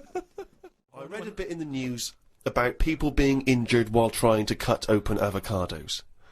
It's a food that ain't worth injuring yourself for. If it's a hassle to get into, leave it to the experts. I have never bought one. I have also avoided coconuts and pineapples. The amount of hassle to get into these things outweighs the joys they give. Yeah. It's the same reason I never bought a pair of Dr. Martin boots. Too much hassle when it's time to take them off. Yeah, a lot of my mates used to wear them in like the 80s. You know, you can't just kick them off, can you? It's a big upheaval. You've got to unlace them, you mean? Yeah, I mean, since I found shoes with Velcro on them, brilliant. Just the way, I don't understand why laces... Is it because you can't tie your laces? No, I can do it, but it's wasted time. You're so lazy. Wasted time. That gives him more time to sit around and look at insects, How long eating does it take biscuits. to take off a pair of boots? Well, it's 14 ridiculous. seconds? He can't fit his days as it is. No, but I don't understand how some inventions sort of catch on and other things don't. But this is what I mean. He's got too much time on his hands. Sitting around at home thinking, why are we not using Velcro more? But there's Why one are we Velcro manufacturer going, yes! At At last! He last. said what needed to be said. Why don't you get it sponsored? Because you could wear a Velcro toupee. Because that would be great if we could do that. If someone could invent a little hairpiece for Karl, Velcro's the little bit of fluff he's got on the top of his head, his shiny orange-like head. Pop a little Velcro toupee on. I would love that. I would love to get him wearing a wig. But why necessarily reduce it to a toupee? Why not some kind of carrying device? You know, he could carry goods and things around in there, sandwiches. Yeah, he doesn't look like carrying a bag. Well, what about that? A little thing you carried around, a little Velcro thing you carried a pot on your head for your sort of like keys and trinkets and money and that. Well, no, I've told you about that idea that's out there but hasn't caught on as well, the tie. Right. The tie with loads of pockets and stuff in it. Yeah, but you got to wear a tie. Yeah, but that'd be quite nice, wouldn't it? I've never wore a tie because I always think, what's the point? It's just hanging there in the way. Can you imagine this image of Karl walking around in his big Velcro shoes, a tie with an apple stuffed in it, car keys, Yeah. iPod? No, but don't you think it's a good idea? Would you wear it with a shirt and collar or just a t-shirt? No, wear it with a shirt. That's what I'm saying. It's an invention that will smarten up the world. Now, a tie, what does a tie do exactly? Yeah. What does it do? Nothing. Right, so I'm saying make it do something. But I'm saying don't wear it at all. Pop your keys in the trouser pocket. No, or because take a bag. because the world is getting more and more scruffier, isn't it? When you look I back don't know what that means. I don't know what that means. when you look back at like Victorian times and everything, everyone wore a hat. Right, they wore a tie, they wore a suit, and it was a nicer looking place to look at. When you see it on pictures, you go, "What a smart world that is." Well, you can't see cholera and things on pictures, but sure. No. No, but I'm just saying it's better to try and cover it up with a bit of, you know, Cloth. yeah. Yeah. The world looked nicer with more cloth, whereas now everyone's rowing about scruffily. So what I'm saying is, if we make the tie more useful and give it a purpose, it might come back and the world will look tidier. But a tie, its purpose is to look smart, really. Well, originally it was because we didn't have buttons, so it kept the collar up at the front. That was the invention. It was a useful invention, the tie. Yeah, that's it was right. called a tie. It tied together, okay? Yeah. So then, when we had buttons, now we didn't really need the tie, but it was a symbol of smartness, like saying, I've made an effort, Yeah. okay? But now, that would go away. So now, you wouldn't look smart with a tie. They go, oh look, it's like a bag round his neck with his apples and oranges and his keys and his sticks he's making a nest out of. So it would be scruffy. It would make the tie scruffy, so it would defeat the object. So now when you're carrying stuff round, I mean, crawling on all fours because your shopping's so heavy round your neck, they'd go, look at that scruffy fucker on all fours. Oh look, but look at his lovely head of hair. It's Velcro! It's a hat! Yeah, well, that's the other problem, isn't it? I can't go back to a wig now. My theory about reading old news is right. It's less bad when you know it's old. It was a story about a weatherman who was fired yesterday for having a nude picture of himself on the internet. But that happened 2 days ago. He's probably got another job by now.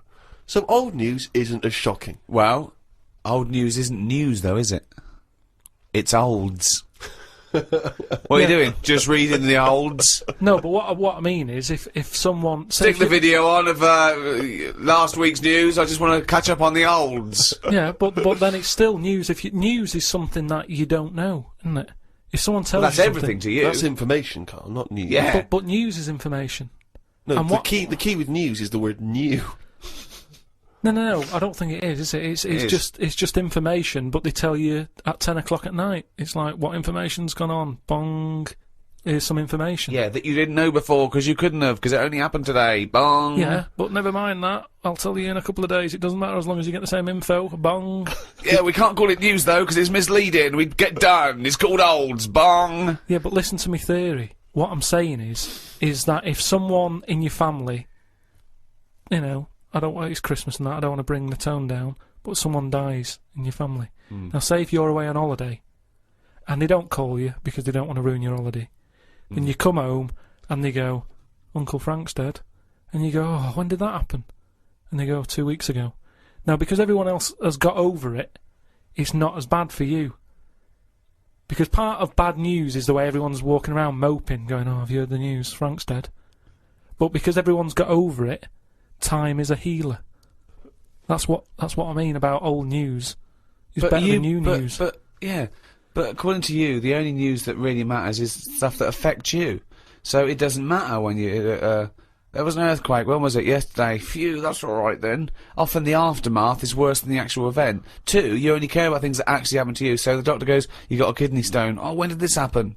2 weeks ago. Oh, that's all right then. Doesn't make sense. No, but the world is... You're not upset about dead Uncle Frank just because other people are upset. You'd be upset personally. Would it make any difference when they told you? Yeah, but it is everyone else's emotions that make it worse, I think. Knocking around people who are miserable. What about warnings? What about when they do things like smog warnings, or, you know, there may be a... I don't like it on the news when they sort of say, news just in. I think, oh, what's this? You think, oh, what's going on? But it might be useful to be know important information. No, it just makes you panic. What? Yeah, but sometimes knowing stuff keeps you alive. Yeah, I don't know if I like it. It's sirens, you see. I don't like sirens, do I? I've said to you, I think it's a scary noise. Well, it's meant to be so you get out of the way. No, it's not meant to be. It's a sign to get out of the way. I'd prefer it if it... Like I've said... Hiya! Could you just move out of the way Well, it can for be us? anything, as long as we know... It can be a chicken noise. But as long as you know that's not chicken going to freak noise... people out. No, but it sort of makes you smile. But you go, oh, best get out of the way. You're cycling along and you hear what sounds like a giant chicken behind you. And you smile because you know that even though someone is burning to death, there's something clucking in my way. Whack! Whack! That's probably a guy having a heart attack. Going to my mum and dad's today. I'll cut to the chase. Rick. They basically, we got about 4 pages where they drive to his mum and dad's. Oh, but Jesus I'll skip Christ. past that because it takes fucking forever. Got there, mum and dad. His mum made him some dinner. The old woman next door, brackets, whose man was a witch. Just pop that in brackets. Just pop that in brackets. I think we've discussed that before, actually, the old woman whose man was a witch. Whose man was a witch? Yeah. Oh! The old woman next door has been worrying because she keeps seeing adverts on the telly about changing to digital TV. She's saying she doesn't want wires drilled into her walls because they'll make a mess. Me dad told her that it doesn't matter because it'll probably won't happen until 2012 and she'll be dead by then. He didn't say that to her, though, did No, he? he did. They've got, you know, she's old. It doesn't... She knows she's going to die. I mean, it's something we've all got in common. And he's right, isn't he? Why is she worrying about it? Maybe that's sorted it out. Put it into perspective for her. You will be dead when this happens. Don't be worrying about it. But everybody worries, don't they? You've got that little sort of hole in your head that you fill with worries. You know, everyone's got to fill that little worry hole with worries, and that's hers. Worry hole. Everyone's got to fill the We've worry just got hole to with assume worry. that there's a worry hole. A worry hole. Don't be filled with worries. I love the fact that, you know, doctors in the million years would dig this up and go, humans used to have a worry hole. Went to bed around midnight. Suzanne and I decided to sleep tops and tails, because it made me get a bit more room. Me dad had cut a bit off the mattress to fit it between 2 cupboards.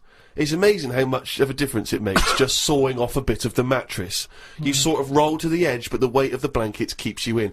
This is like something from a Roald Dahl book. No, it's just, you know, you think anything, you can sort of trim anything, can't you, and it normally works. But with a mattress, I mean, he only took off, I don't know how long that is, but he's sawn off about that much on the mattress and then has stapled it back together again. Amazing. And it just makes so much difference. Of course it does, because a mattress is a very carefully designed object. Yeah, you wouldn't think so, though, would you? Well, you would if you had a fucking brain in your nut. No. Someone took his brain out of his worry hole? Oh, God. He sawed the mattress in half. So we decided to sleep tops and tails. It just gets stranger. So strange. Why? He did it to make the room nicer with the cupboards on either side. So he sawed a mattress in half. Well, not in half. Can you imagine how much hard it must be to saw a mattress in half? What did he use? What, a big electric saw? Well, it must have been, yeah, because there's a lot of springs and stuff in there. Jesus. So what happens to the springs? They just spring out the sides? Well, some sort of stick out a little bit, but you're not lying on top, are you? They come out the side. So it's just got a bit of gaffer tape and a staple gun. Unbelievable. Hey, man alive. It's like... Does he run it as a hotel? That's unbelievable. There are squats with better bedding arrangements. Well, we've had a bit of a bad thing in our house about mattresses and that, because when we first bought our first flat in Salford, you know what it's like when you buy somewhere, you sort of, you haven't got any money, have you, to buy extra stuff that you need. So we'd bought a bed, right, but there's that rip-off thing with beds where you buy a bed but a mattress doesn't come with it, which I've never understood that, because it's not a bed, is it? Without that mattress it's not a bed, it's a car without an engine. You wouldn't go, there you go, well, that seems cheap, well, there's no engine in it. So we bought this like, you know, flat and what have you, and we bought the bed, and then like, oh, we haven't got a mattress. So my dad got one from Uncle Alf. No, well, from that Uncle Alf fella, because he had one in his van that he used to use now and again if he was like travelling round. He'd just keep in the back on this mattress. Amazing. A bloke who drove around in a van with a mattress in the back. So How Uncle terrifying. Alf. So Uncle Alf, right? Well, tell me about Uncle Alf. Well, you know about him, he's the one who slept in a dinghy. He's the one who... Because his mattress was in his car. No, yeah, why didn't he go, oh, well, Alf, where's the bed? Left it in the car again. Oh, blow up the dinghy. Blow up the dinghy. I'm not going to go out and get it. Not at this time of night. So anyway, my dad got me his mattress, and it just stunk of diesel. And Suzanne was like, "Oh, I'm not happy with this," and I think she realised sort of what sort of family she got herself and into. stuff. Wow, she landed on her feet when she got you. So now she's always a bit touchy about, you know, mattresses and things. Unbelievable. Uncle Alf, of course, sadly passed away when he couldn't escape from his sinking ship. The fire engines were too late. No one got out of the way because they were laughing so much. The mad woman next door saw me and said, "Hello, Clive. You live in a nursery rhyme. The old man down the road, the old woman next door whose mum's a witch, Uncle Alf who lives in a dinghy." This is like not a real place. It's like fucking Narnia. It's a children's TV programme. Unbelievable. Oh, God. Oh, just all of them there on this broken mattress trying to find the golden ticket. Oh, God. Oh, God. The old fella down the road talked to my dad a bit. He kept bees in the back garden. Oh, for fuck's sake. Here comes the bee man. His Yorkie dog was knocking about when he was messing with them, and it ended up getting stung 150 times. Oh, little bastard! What is he doing? It's not dead, but it cost a lot to get all the stings out. I don't know why people keep dangerous pets and insects. The amount of gear he had to wear to play with them is barmy. I don't think he's playing with the bees. He's not playing with them, is he? Well, what is he doing then? Well, I don't know, but I think he should get the dog the same protection. Yeah, but that's just it, isn't it? It's like you can't mix your pets. If you've got a snake, you don't have a mouse. Do you know what I mean? They don't get on. And it's the same with them. Don't have bees. I can't imagine one bit of enjoyment. The only thing he does is the honey. And it's like, well, how much is that to buy? It's not worth messing about wearing a big white suit just to get some honey. There's a shop down the road. Bees are kept for a very good reason, aren't they? What? For honey. Yeah, no, but like I say, you can buy honey for next to nothing. Where do you think... What do you mean? But where does the honey come from that you buy? Yeah, from some proper bee farm. Let them do it. All he's doing, he's not making loads of pots of honey. He's looking after himself. And the thing with honey is it doesn't go off either. No, it doesn't, no. So get 10 bees, get the honey made, kick them out. but you eat the honey, that's the point. Yeah, I know, but It doesn't. You can't eat it and then it's still there in the jar. It's not magical. Maybe in your world, no. Uncle Fred had that never-ending jar of honey. But how much honey do you eat? What I'm saying is, it's one of them things in it that you buy, and you can move into a new house, buy some honey, and when you leave that house, that honey's still in the cupboard. You don't eat that much of it. So get 10 bees, get your honey's worth. 10 bees! Imagine keeping 10 bees! Well, just get them to do the graft. If you got loads of bees, they're not all pulling the weight, are they? Because they'll go, well, I'm not doing any, because I'll leave it to the others. Whereas if you've got 10 bees, you know that none of them are pulling the weight if there's no honey. That's what I'm saying. No, it's not a workhouse. Bees don't knock around saying, I got a bad back. Anyway, back to this reading from the twits. The news covered a story about a fish that knocked about 400 million years ago. It was 33 feet long and had a jaw strong enough to eat a shark in one go. All the dangerous stuff seems to die out, and yet things that you think wouldn't stand a chance, like worms, are still here, yet they have no legs or eyes. I saw a future human in the news article the other month about the future woman. She had 3 breasts. They looked alright. Well, no, that's not. I can't see how that's going to ever evolve. No, well, they say about how about evolving and that. I read that there's going to be ugly people. People are starting to go ugly. Yeah, they're still going to have bilateral symmetry, I imagine. I don't know what that means, but Well, I'll tell you now, right? They're talking about like people who are just like, you know, you look at them and you go, oh, look at the state of that, right? And it'll get to a point when we're all so ugly that no one will have it away, and we're just going to die out. Well, that's not true either. That's not true either. That is the biggest worry. Well, no, so that's the world's biggest So worry. as we evolve and we change, our mindset doesn't change. We're still going, I wish we looked like they did a million years ago. I don't fancy anything. No, but look how things do change. But why are we all going to get ugly? I don't understand. It's just the air and stuff, isn't it? It's just the air or yeah, the just, hair? you know, the air that we breathe and stuff, and the food we eat. Everything's changing, and we're not going to look that healthy, and we're just all going to go ugly. You've only got to look at some stuff that's in the sea, and you think, look at the state of that. What's and that's got to do because with the human evolution. But the stuff Because in the they've been sea is around still longer. propagating. Yeah, but they've been around longer than us. But it's still reproducing, so your theory falls down. But they're deep down, aren't they, in the dark, so they probably can't see what they're having it away with. If they were up on the outside, they'd have died out ages ago. Why? Because they wouldn't fancy the other stonefish or Yeah, because they're sea really slug. odd-looking. I can't remember the name. I think it was a viper something. It was just a head. But Karl, the A fish reason... that's just a head. It was well ugly. Watched a programme about the twins this morning. It was filmed 16 years ago. They are mental. They did everything together, including the vacking up. Phone calls had to happen twice so they could both have the same chat, and they said the same stuff at the same time. Well weird.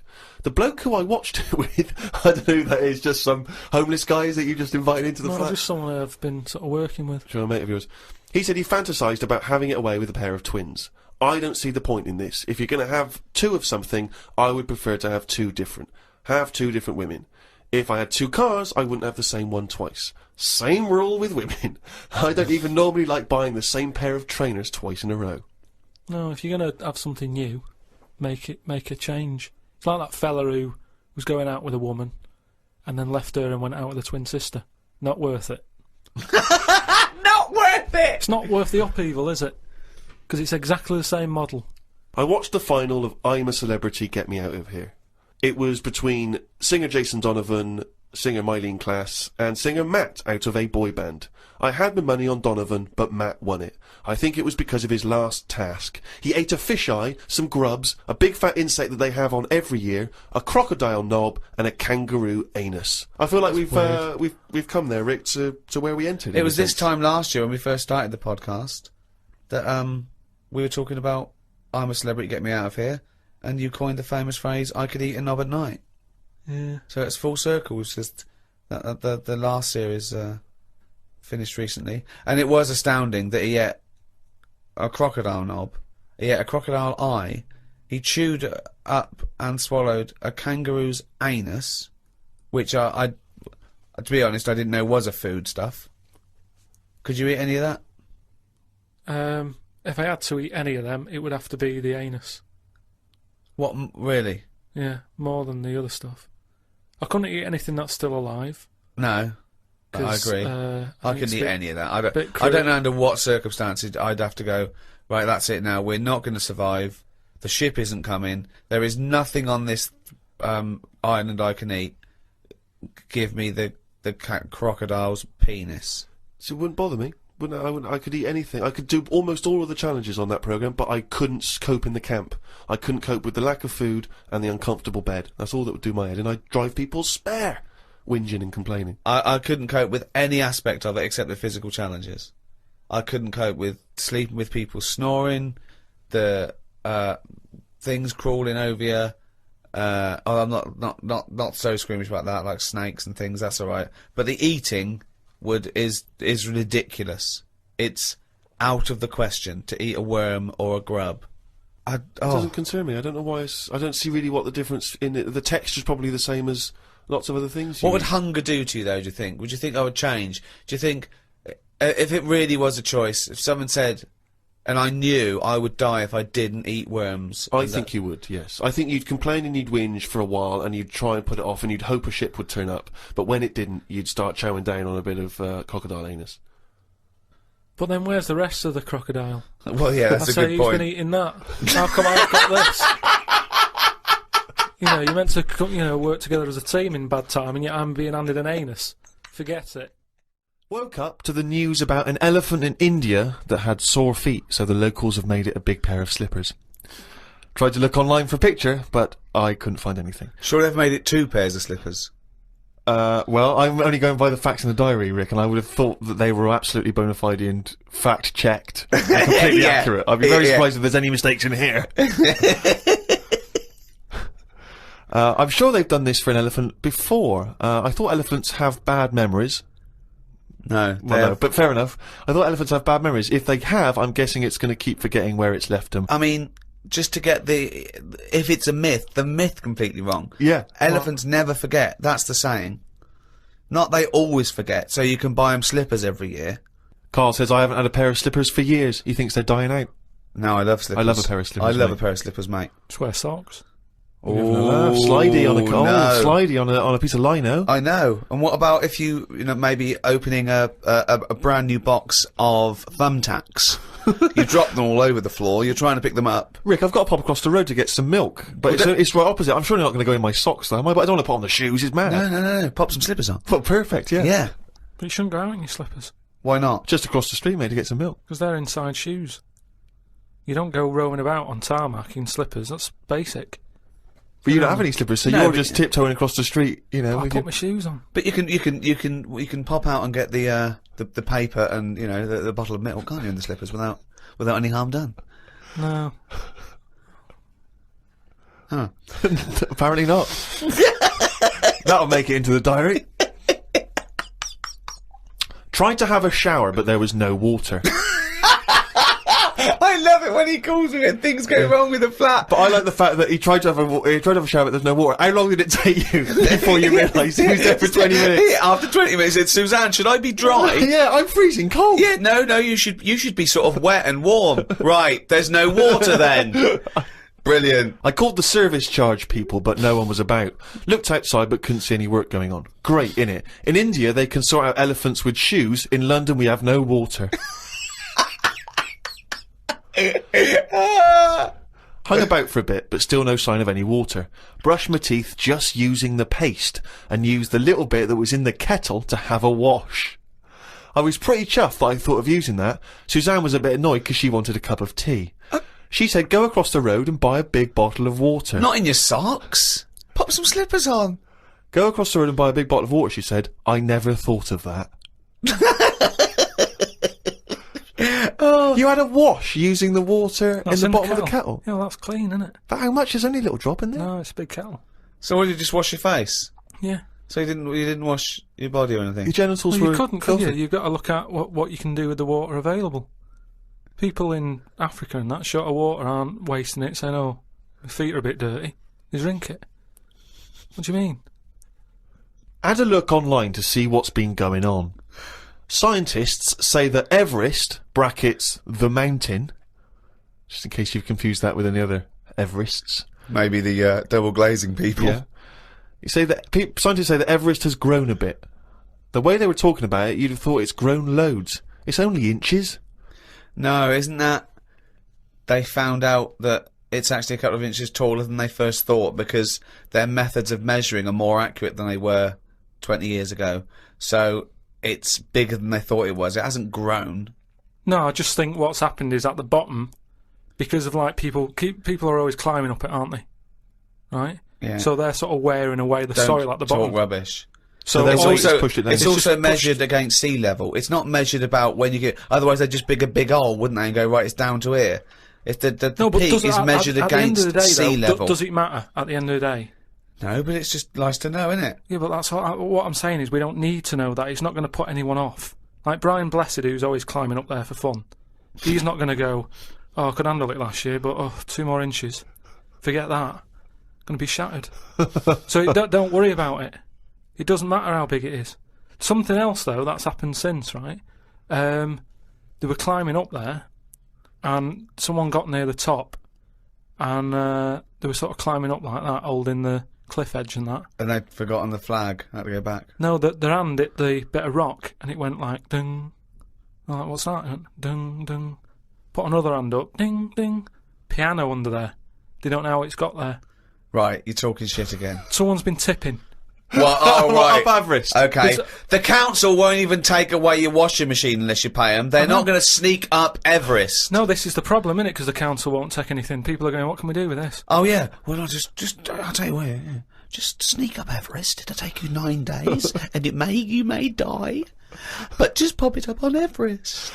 Well, I know for a fact that you've confused a few things there, because I think the piano being found was actually somewhere in Scotland, some kind of moor in Scotland, and they found a piano up there, and everyone said, I don't understand, how's the piano doing up here? And it turned out that some guy, one of these people who like tries to break world records, Hoax, had is it? dragged Oh, right. dragged a piano up there as some kind of feat of endurance, Yeah. but thought, I'll be damned if I'm going to take it back again, and just left it up there. It wasn't, bloody tipping or aliens or anything. My dad used to bury things in the garden because the council used to charge for like washing machines and mangles and cookers and pets. So I'm just thinking in millions of years when they dig that up, they think that dogs used to cook and like do washing up and things. Yeah. I love the idea of burying utensils. And think of the hole big enough to bury a washing machine. Or a mango. So whoever kind of bought that house after your Yeah, dad, I don't know. they got a little treat in store. Yeah, lovely little themed rockery. Yeah. The weather is weird this morning.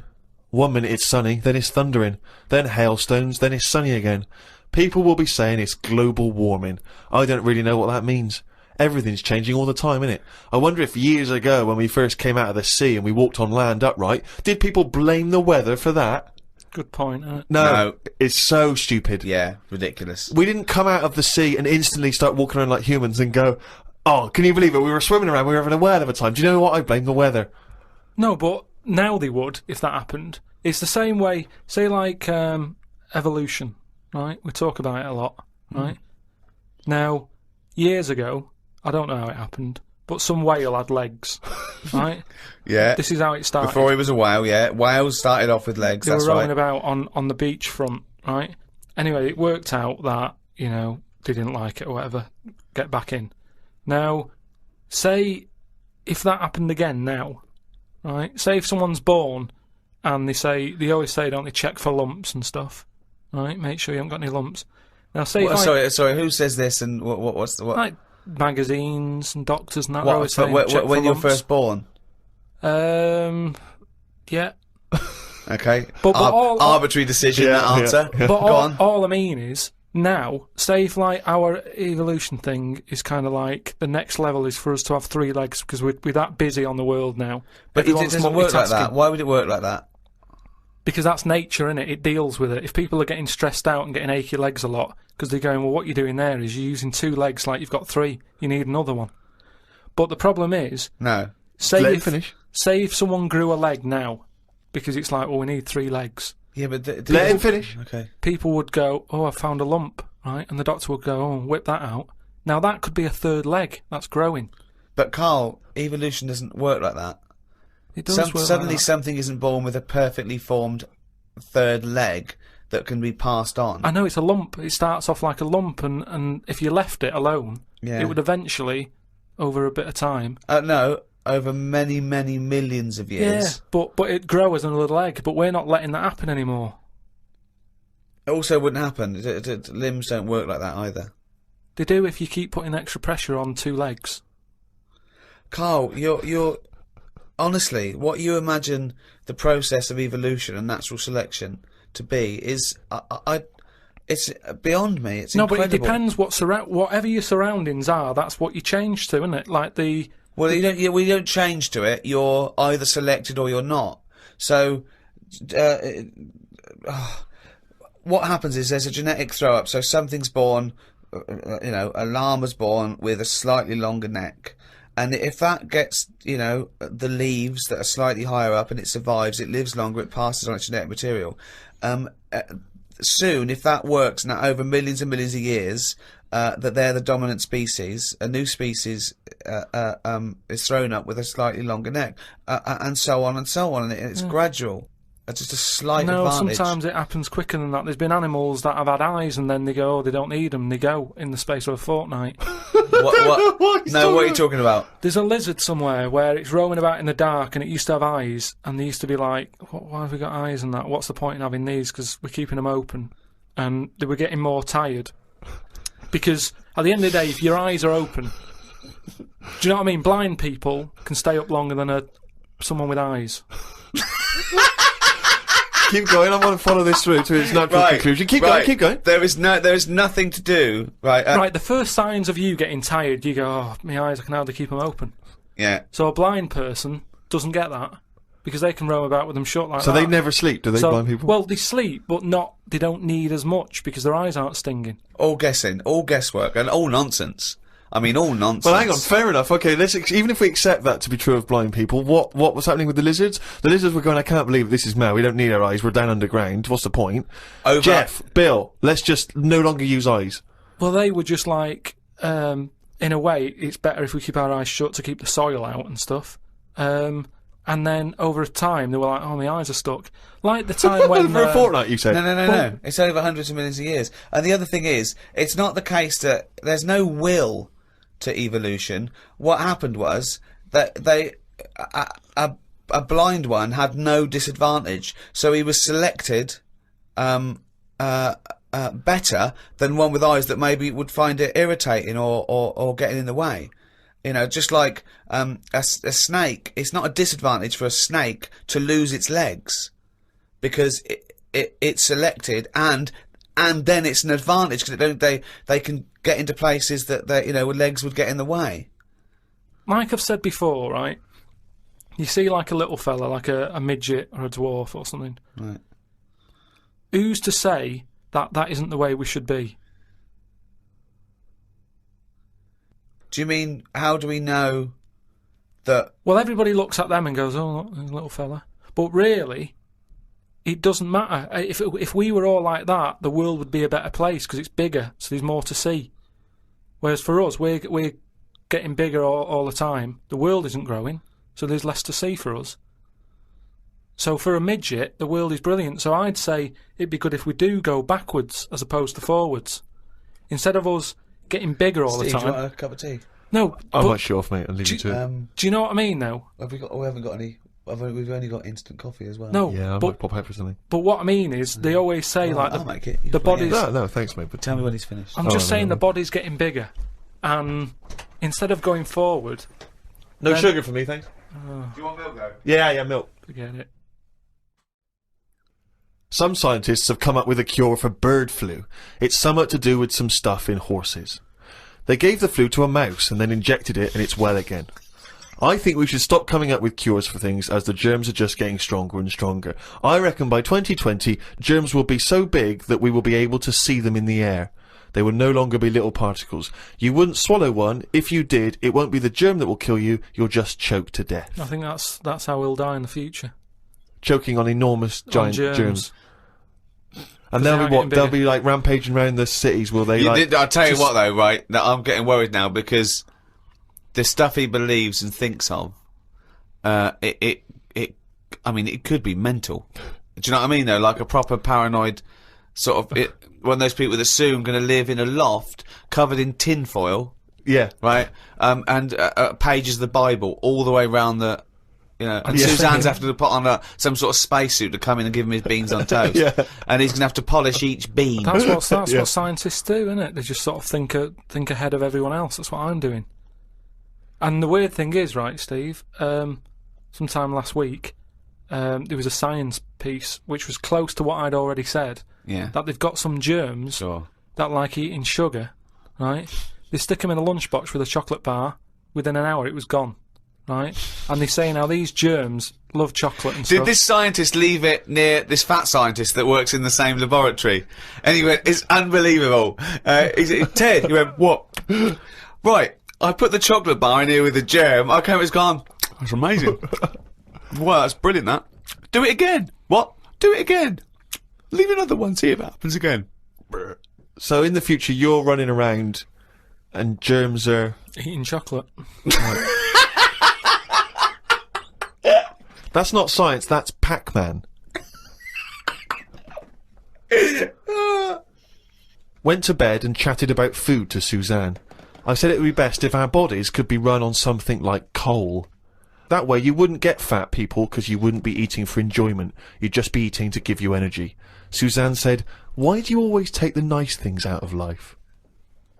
Because sometimes to think about the future, it's not going to be all good, is it? Look at the way we have to do things now that we sort of go, oh, I'm sick of this. But they do it for your own good. But you try and change the laws of the universe. Based on arbitrary whims. No, but we're Yeah. always eating stuff. That's one of the things we do now, isn't it? As soon as we find a new creature like that frog that's been hidden away for like millions of years, you get someone who go, I wonder if we can eat that. Do you know what I mean? It's everything that's walking on the world, they sort of see what powers it's got. What powers it's got? No, like if it can jump far, is it poisonous? Can you get anything out of it to save people? And Yeah. then can we eat it? They're the three things that they do with a new frog.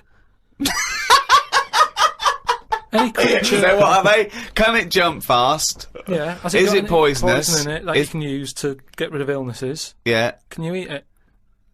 That's the more first and three more- questions anyone asks. Do It they? seems to be the way, because you look at menus and that, how they're getting bigger and bigger now, and that's only because we're finding more and more species of stuff.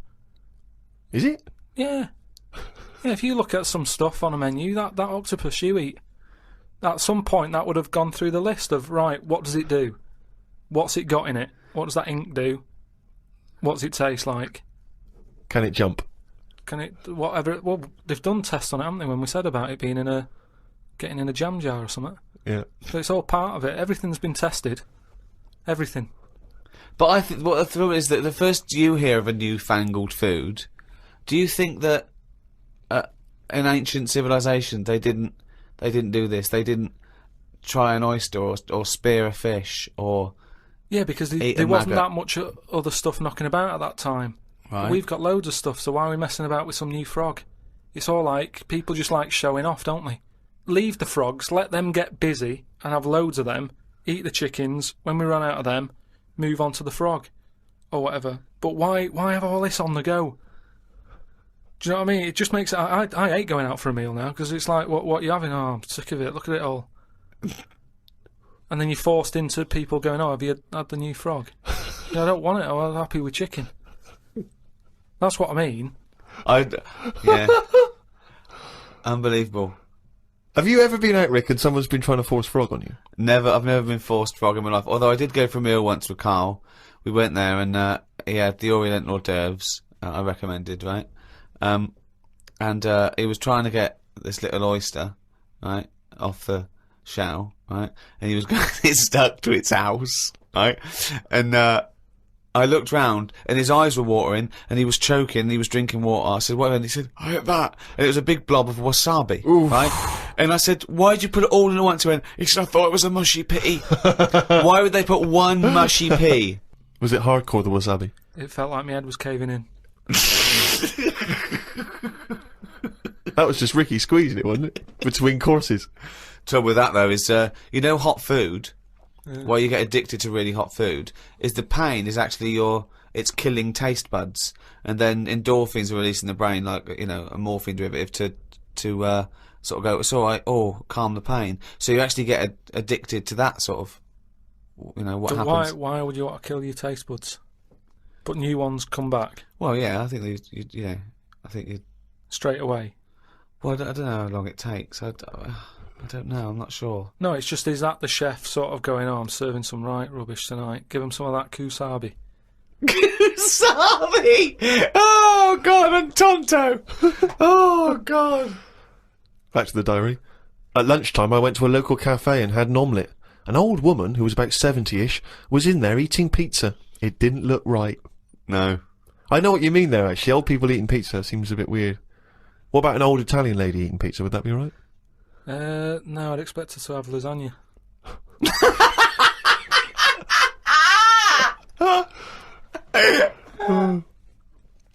Told Suzanne that I had read that we will have spoken to aliens by the year 2025. Ricky once told me that if a lion could speak English, it still couldn't have a good chat with us because its life is different to ours. If that's true, we've got no chance with an alien. I'd be worried it could read my mind. I had that problem once years ago when I worked in a studio making cassettes. Some mind-reading woman was having some cassettes made. She waited while I did them. She had a small dog. I knew she was trying to read my mind, so I just thought about the dog. I thought that would confuse her, because she wouldn't understand why I was thinking about her dog. There's so many elements in this. There's a woman who can read. She used to... Read that again. Read that again. Okay, we're gonna have an instant replay now. Any psychologist listening, or psychiatrists, or just, well, anyone, really, listen to this, what Karl's put in his diary. Okay, Steve, away you go. I'd be worried that an alien could read my mind. I had that problem once years ago, when I worked in a studio making cassettes. Some mind-reading woman was having some cassettes made. She waited while I did them. She had a small dog. I knew she was trying to read my mind, so I just thought about the dog. I thought that would confuse her, because she wouldn't understand why I was thinking about her dog. That's amazing. So, firstly, how did you know she was a mind-reading woman? Everybody who came in having cassettes done, you'd find out about what the job is. So, you know, if it's a band or whatever, it might be a police station needing blank cassettes to interview people. Yeah. And she had them to sort of use during a thing where they do mind reading and stuff. So you get a recording of it. Yeah. And she was just there and she was staring at me like that, just looking over. And a dog was sort of looking worried, and they pick up vibes, don't they? No. They do. And why was it looking What do worried? you mean pick up vibes? Depends what you mean by pick up vibes. Dogs pick up loads of vibes and stuff. I read the other day how they can tell if someone's got cancer and Well, that. they can. Well, yeah. It's one There's a vibes. science behind that. They can smell different at a cellular level. Yeah, you so know, it's the same because it's sort of like thing. 70 times. But no, they can't go. The dog wouldn't even know you're an idiot. The dog. The dog was sort of looking weird and stuff. It and then knew. She But- was looking at me. But were they looking? I'm not being funny. Were they looking at the roundness of your head? Do you No, think? they were just looking at me, and I was sort of panicking a bit. And the more that I was thinking she's reading my mind, I was thinking she knows that I know that she's reading my mind. So I just stopped thinking about her reading my mind. Thought about the dog What were you thinking about the dog? just running about on a beach. He remembers what he was thinking. No, just so she thought, oh, hang on a minute, it's not his mind, it's the dog's mind I'm picking up. Oh, so you thought she'd go, oh no, I'm getting it all tangled up. I've got a cross line here. But why were you worried that she was reading your mind? Because you weren't thinking of anything unsavory. Don't, oh, please. No, I'm just trying to get in his mind. It his doesn't rationale. work, Karl. No one can his- read your mind. No, but wait, what I mean is, even if, let's assume that you thought she could read your mind, why did you think that there was anything wrong with finding out what you were thinking? Because she'd have known that you knew that she could read minds, so if she read your mind and all you were thinking was she can read my mind, she'd think, what? Of He knows course, that I can if read my she mind. really could read your mind, she's Yeah, but- going, there's Karl there trying to make me think that it's the dog. I know he's thinking of the dog. No, but when you sort of try and think of normal things, you think of mental things, don't you? So I was like, Whoa, hold on, let's let that Go on. no, I just mean, like, you're going, oh, God, I best not watch what I'm thinking then. What It were you might have been thinking? anything. Tell were me you some of the thinking? mental No, there things was you might loads of think. things that was in there. Go Like, there on. was an old woman who used to annoy me in there, who used to give me socks all the time. And Socks? socks, she used to always socks. make loads of socks, and she'd be bringing them in. And no matter what I did, no matter how much I sort of said, look, I'm sick of your socks, she kept bringing them in all the time. And they had, like, pictures on and that. I didn't want socks with pictures on. So I might have been sort of stood there going, oh, there she is with the socks, I'm sick of her. Now, if she can sense that, she'll go over to her and go, watch him, He stop doesn't bringing like him socks, socks, yeah. or whatever. No one can read minds. No one can contact the dead. Say like me, right? If I sometimes come in the room and that, and I'm fed up, you go, oh, Karl's fed up. I haven't even said anything.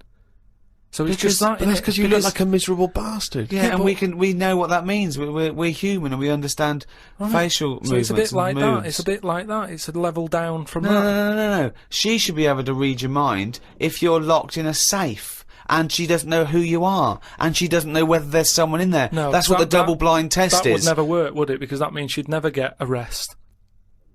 That's like You're making up the rules. You're making up the rules. Oh no, the thing is, that's what these people do. Go, oh no, I have to hold your hand. Oh, you have to write it down. Well, why? Why do you? It's the same as these mediums that contact the dead. They go, oh, I'm getting someone. Just ask him who he is. Just give us his full name and address. It's ridiculous. I know the fact that these dead people give him cryptic clues.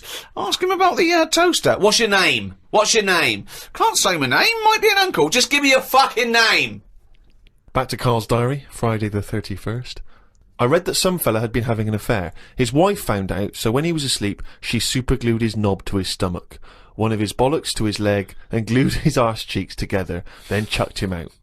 If Suzanne did that, I would definitely not get back with her. Saying that, I would have woke up if someone was putting superglue on me arse. I'm quite a light sleeper. Is that what she did, is it? Yeah, that's why I'm a bit cautious about wearing earbuds every night. The plunge things. Earbuds, right? So that's not called, right? Plunge things. He's like, he makes up words. They taught a chimp to talk, and the chimp had a better grasp of language after about a few years than Karl. Unbelievable. Yeah, that's why I won't wear buds and plunge things. I phoned him up the other day. He went, oh, I've just tried out those new earplugs that mould to your ear. You can't hear a thing except your own voice. And I went, oh, right, they're good, aren't they? He went, yeah. He said, it's weird hearing your own voice, isn't it? Because you're hearing it as other people hear it. I went, no, you're not. He went, you are. He said, you don't usually hear your own voice, because usually when you talk, you're talking over it. Woke up at 9:55 a.m. Soon as I woke up, I looked at Suzanne and she looked at me. I said, did I tell you about... I just think of him opening his eyes and looking at him. Okay, alright. Okay, so he opens his eyes, he looks at Suzanne, she looks at him. What question, Rick, do you think he immediately asks his girlfriend? Go on. What question do you think? Have a quick guess. Am I dreaming? I woke up, I said to my girlfriend, did I tell you about... I woke up, I looked at Suzanne, she looked at me. I said, did I tell you about the immune system? Did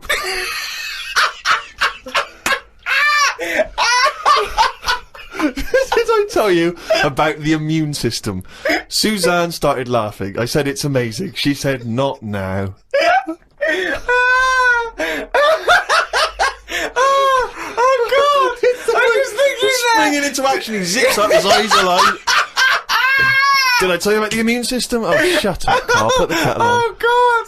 Oh, fucking hell! Was talking to Suzanne about how it's odd that Sundays are meant to be the day of rest. I thought God was meant to be born on a Sunday. Or was it the 7th day that he finished making the world? Imagine how good the world could have been if he'd given it an extra day. Sometimes it's best to give yourself a deadline, though, so you don't faff about. I looked at Suzanne. She was leaning back on the bench with her eyes shut with the sun on her face. I never got an answer to my question. Pretending to be asleep. I met up with my mate Laurie. He said he was in a pub at the weekend and saw a bloke whose hands were on the wrong arms. No! No! What do you mean? Well, he had his left hand on his right arm and the right hand on the left arm. I don't think this will be a problem if he's been like that from an early age. When I was in Ripley's in LA, I saw a bloke whose head was on back to front. That's more annoying, innit, than your hands. Innit?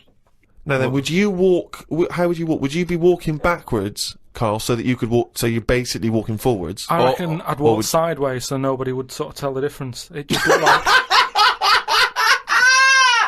Oh God! He solved it again. He's thought it through. Oh.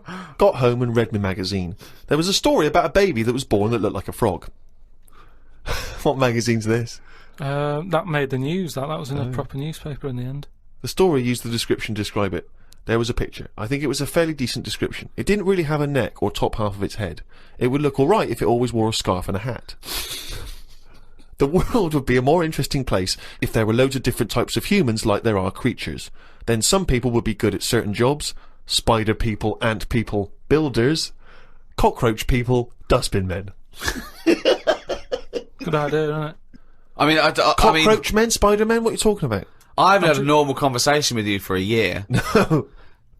It's getting worse, I think. I think it's because you've left and you've got too much time on your hands and you live in your head for sort of like maybe 8 hours a day, and then you offload when someone calls you, or when you call me, or Suzanne gets the brunt of it. But I mean, I don't know. I really would like to. And the nicest, I still think he's brilliant, right? But I would like to get a little psychiatrist in, just to. Would you mind seeing a No, psychiatrist? but it's just there's nothing wrong. These are all ideas, aren't they? You look at some insects, right? Yeah. They don't have machinery, yet they're getting by, aren't they? They have their lives like we do. They get up, they wander about, they collect food, they tidy up, they fix stuff, they make their own house. We can't do any of that.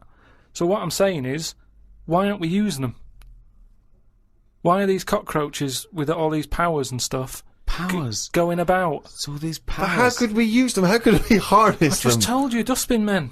Or whatever that No, was. you said that if they were also men, if they were cockroach men, we could use them. You've left a big bit out, but when that 1-inch cockroach becomes a 6-foot bloke wearing a jacket. It's just that we always use insects for like a bit of fun. You see flea circuses and all that, which is all very well, but I don't think it's getting the most out of them.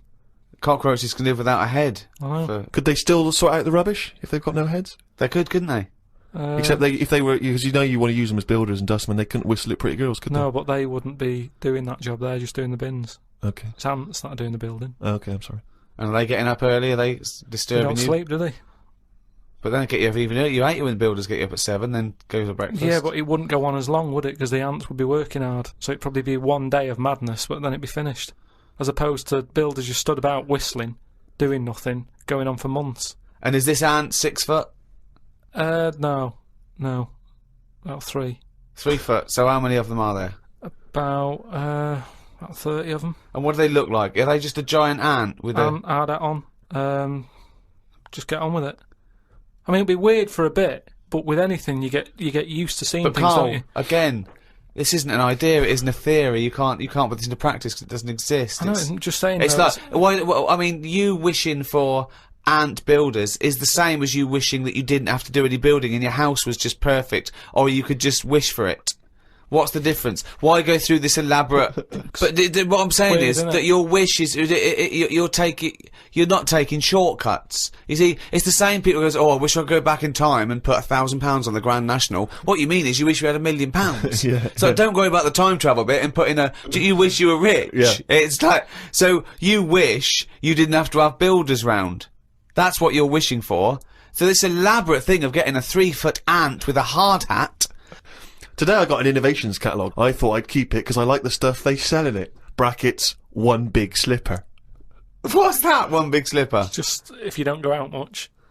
But you don't like slippers. No, I know, but I think they're a good idea because they're just there to keep your feet warm. But why one big? Why not two smaller ones? So you can walk around. Yeah, one big slipper's just making it painful It's and more awkward. sort of roomy, isn't it? Why do you think comfy. that's a good invention? One big slipper. How is that better than two smaller slippers? Because the problem is with slippers, right? You've already said how you nip across the road in them, right? So you muck them up and you have to buy some more. There's no way you'll be nipping to the shops in that one big one. That will always stay where it should be, by the sofa next to the telly. And you go, right, I'm in for the night now, where's my slipper? But can I just put my feet inside a cushion cover or something? What? If you want, but it's only cheap, why not get one? You're right. They're only cheap. Why not get one? But then, Karl, why not get one big glove? If you're not going out, right, just get one big glove. You don't have to do anything, just one big glove. Pop your hands in one big glove. I'm not going out. Gloves, you have to go out and touch stuff. Just one big glove. Why? Well, yeah, why bother putting trousers on? You've got to put legs in both. Why not just wear a skirt? Yeah. Well, pop a skirt on, yeah. Just put on a lady's skirt or a lady's dress. It's one piece, isn't it, then? Yeah. Just pop around in One a big lady's- monocle. Don't wear glasses, wear one big monocle. Yeah. I mean, it's stupid having two gloves. Two gloves, two slippers is mental. Anyway, had a good sleep last night. So much so that I woke up before my legs did. I don't know what that means! This has happened before when I was younger. We used to have a phone in the bathroom so that if anyone called and we were on the toilet, you'd still be able to be available. My bedroom was next to the bathroom when the phone rang one morning. My mum and dad were at work and my brother and sister were out somewhere, and the phone woke me up. So I jumped out of bed to answer it, but the bottom half of my body was still asleep and I fell to the floor. It's horrible. Has that ever happened to you? Well, hang on. I had to crawl for a bit and reached for the phone. It was a fella selling some bread to my dad for the shop. By the end of the call, my legs were working again. It's a weird sensation. What shop? My mum and dad used to have a butty shop. So Did they? But the thing is, just on the floor, top half, I had to sort of crawl, carrying my weight, and my legs were just like they weren't there. It's really, really weird. You mean you woke up with 2 dead legs, 2 pins and needles, legs? Are you sure you weren't wearing just one big slipper? You've mentioned him before, Steve, this Peeps fella. Yes. Has he done anything else apart from a diary? Because now I've done a book and a diary. That means you're better than Peeps, Well, is what you're thinking, well, isn't it? I'm not going to say that until I know, but what else did he do? Well, Peeps wasn't a writer predominantly. I believe he was, like a bureaucrat or something. But he kept a diary which has since become a historical landmark. And what did he say in it? What did he say in it? Well, it's again more because it's both well written and it's also an amazing insight a social into document a social as well. document. Yeah, Yeah. It's a social document. I of mean, that yours period. is a social document, but it sort of revolves around having egg and chips and a calf and seeing a ladybird, which, But that's today's living. That's Well, what I'm saying, but his describes the Great Fire of London, which is what it's most. Yeah, it's but best we haven't remembered had for. one of them. If we had one, I'd write it down. I'm only writing what's happening. The ladybird happened, right? I wrote it down. He was just lucky.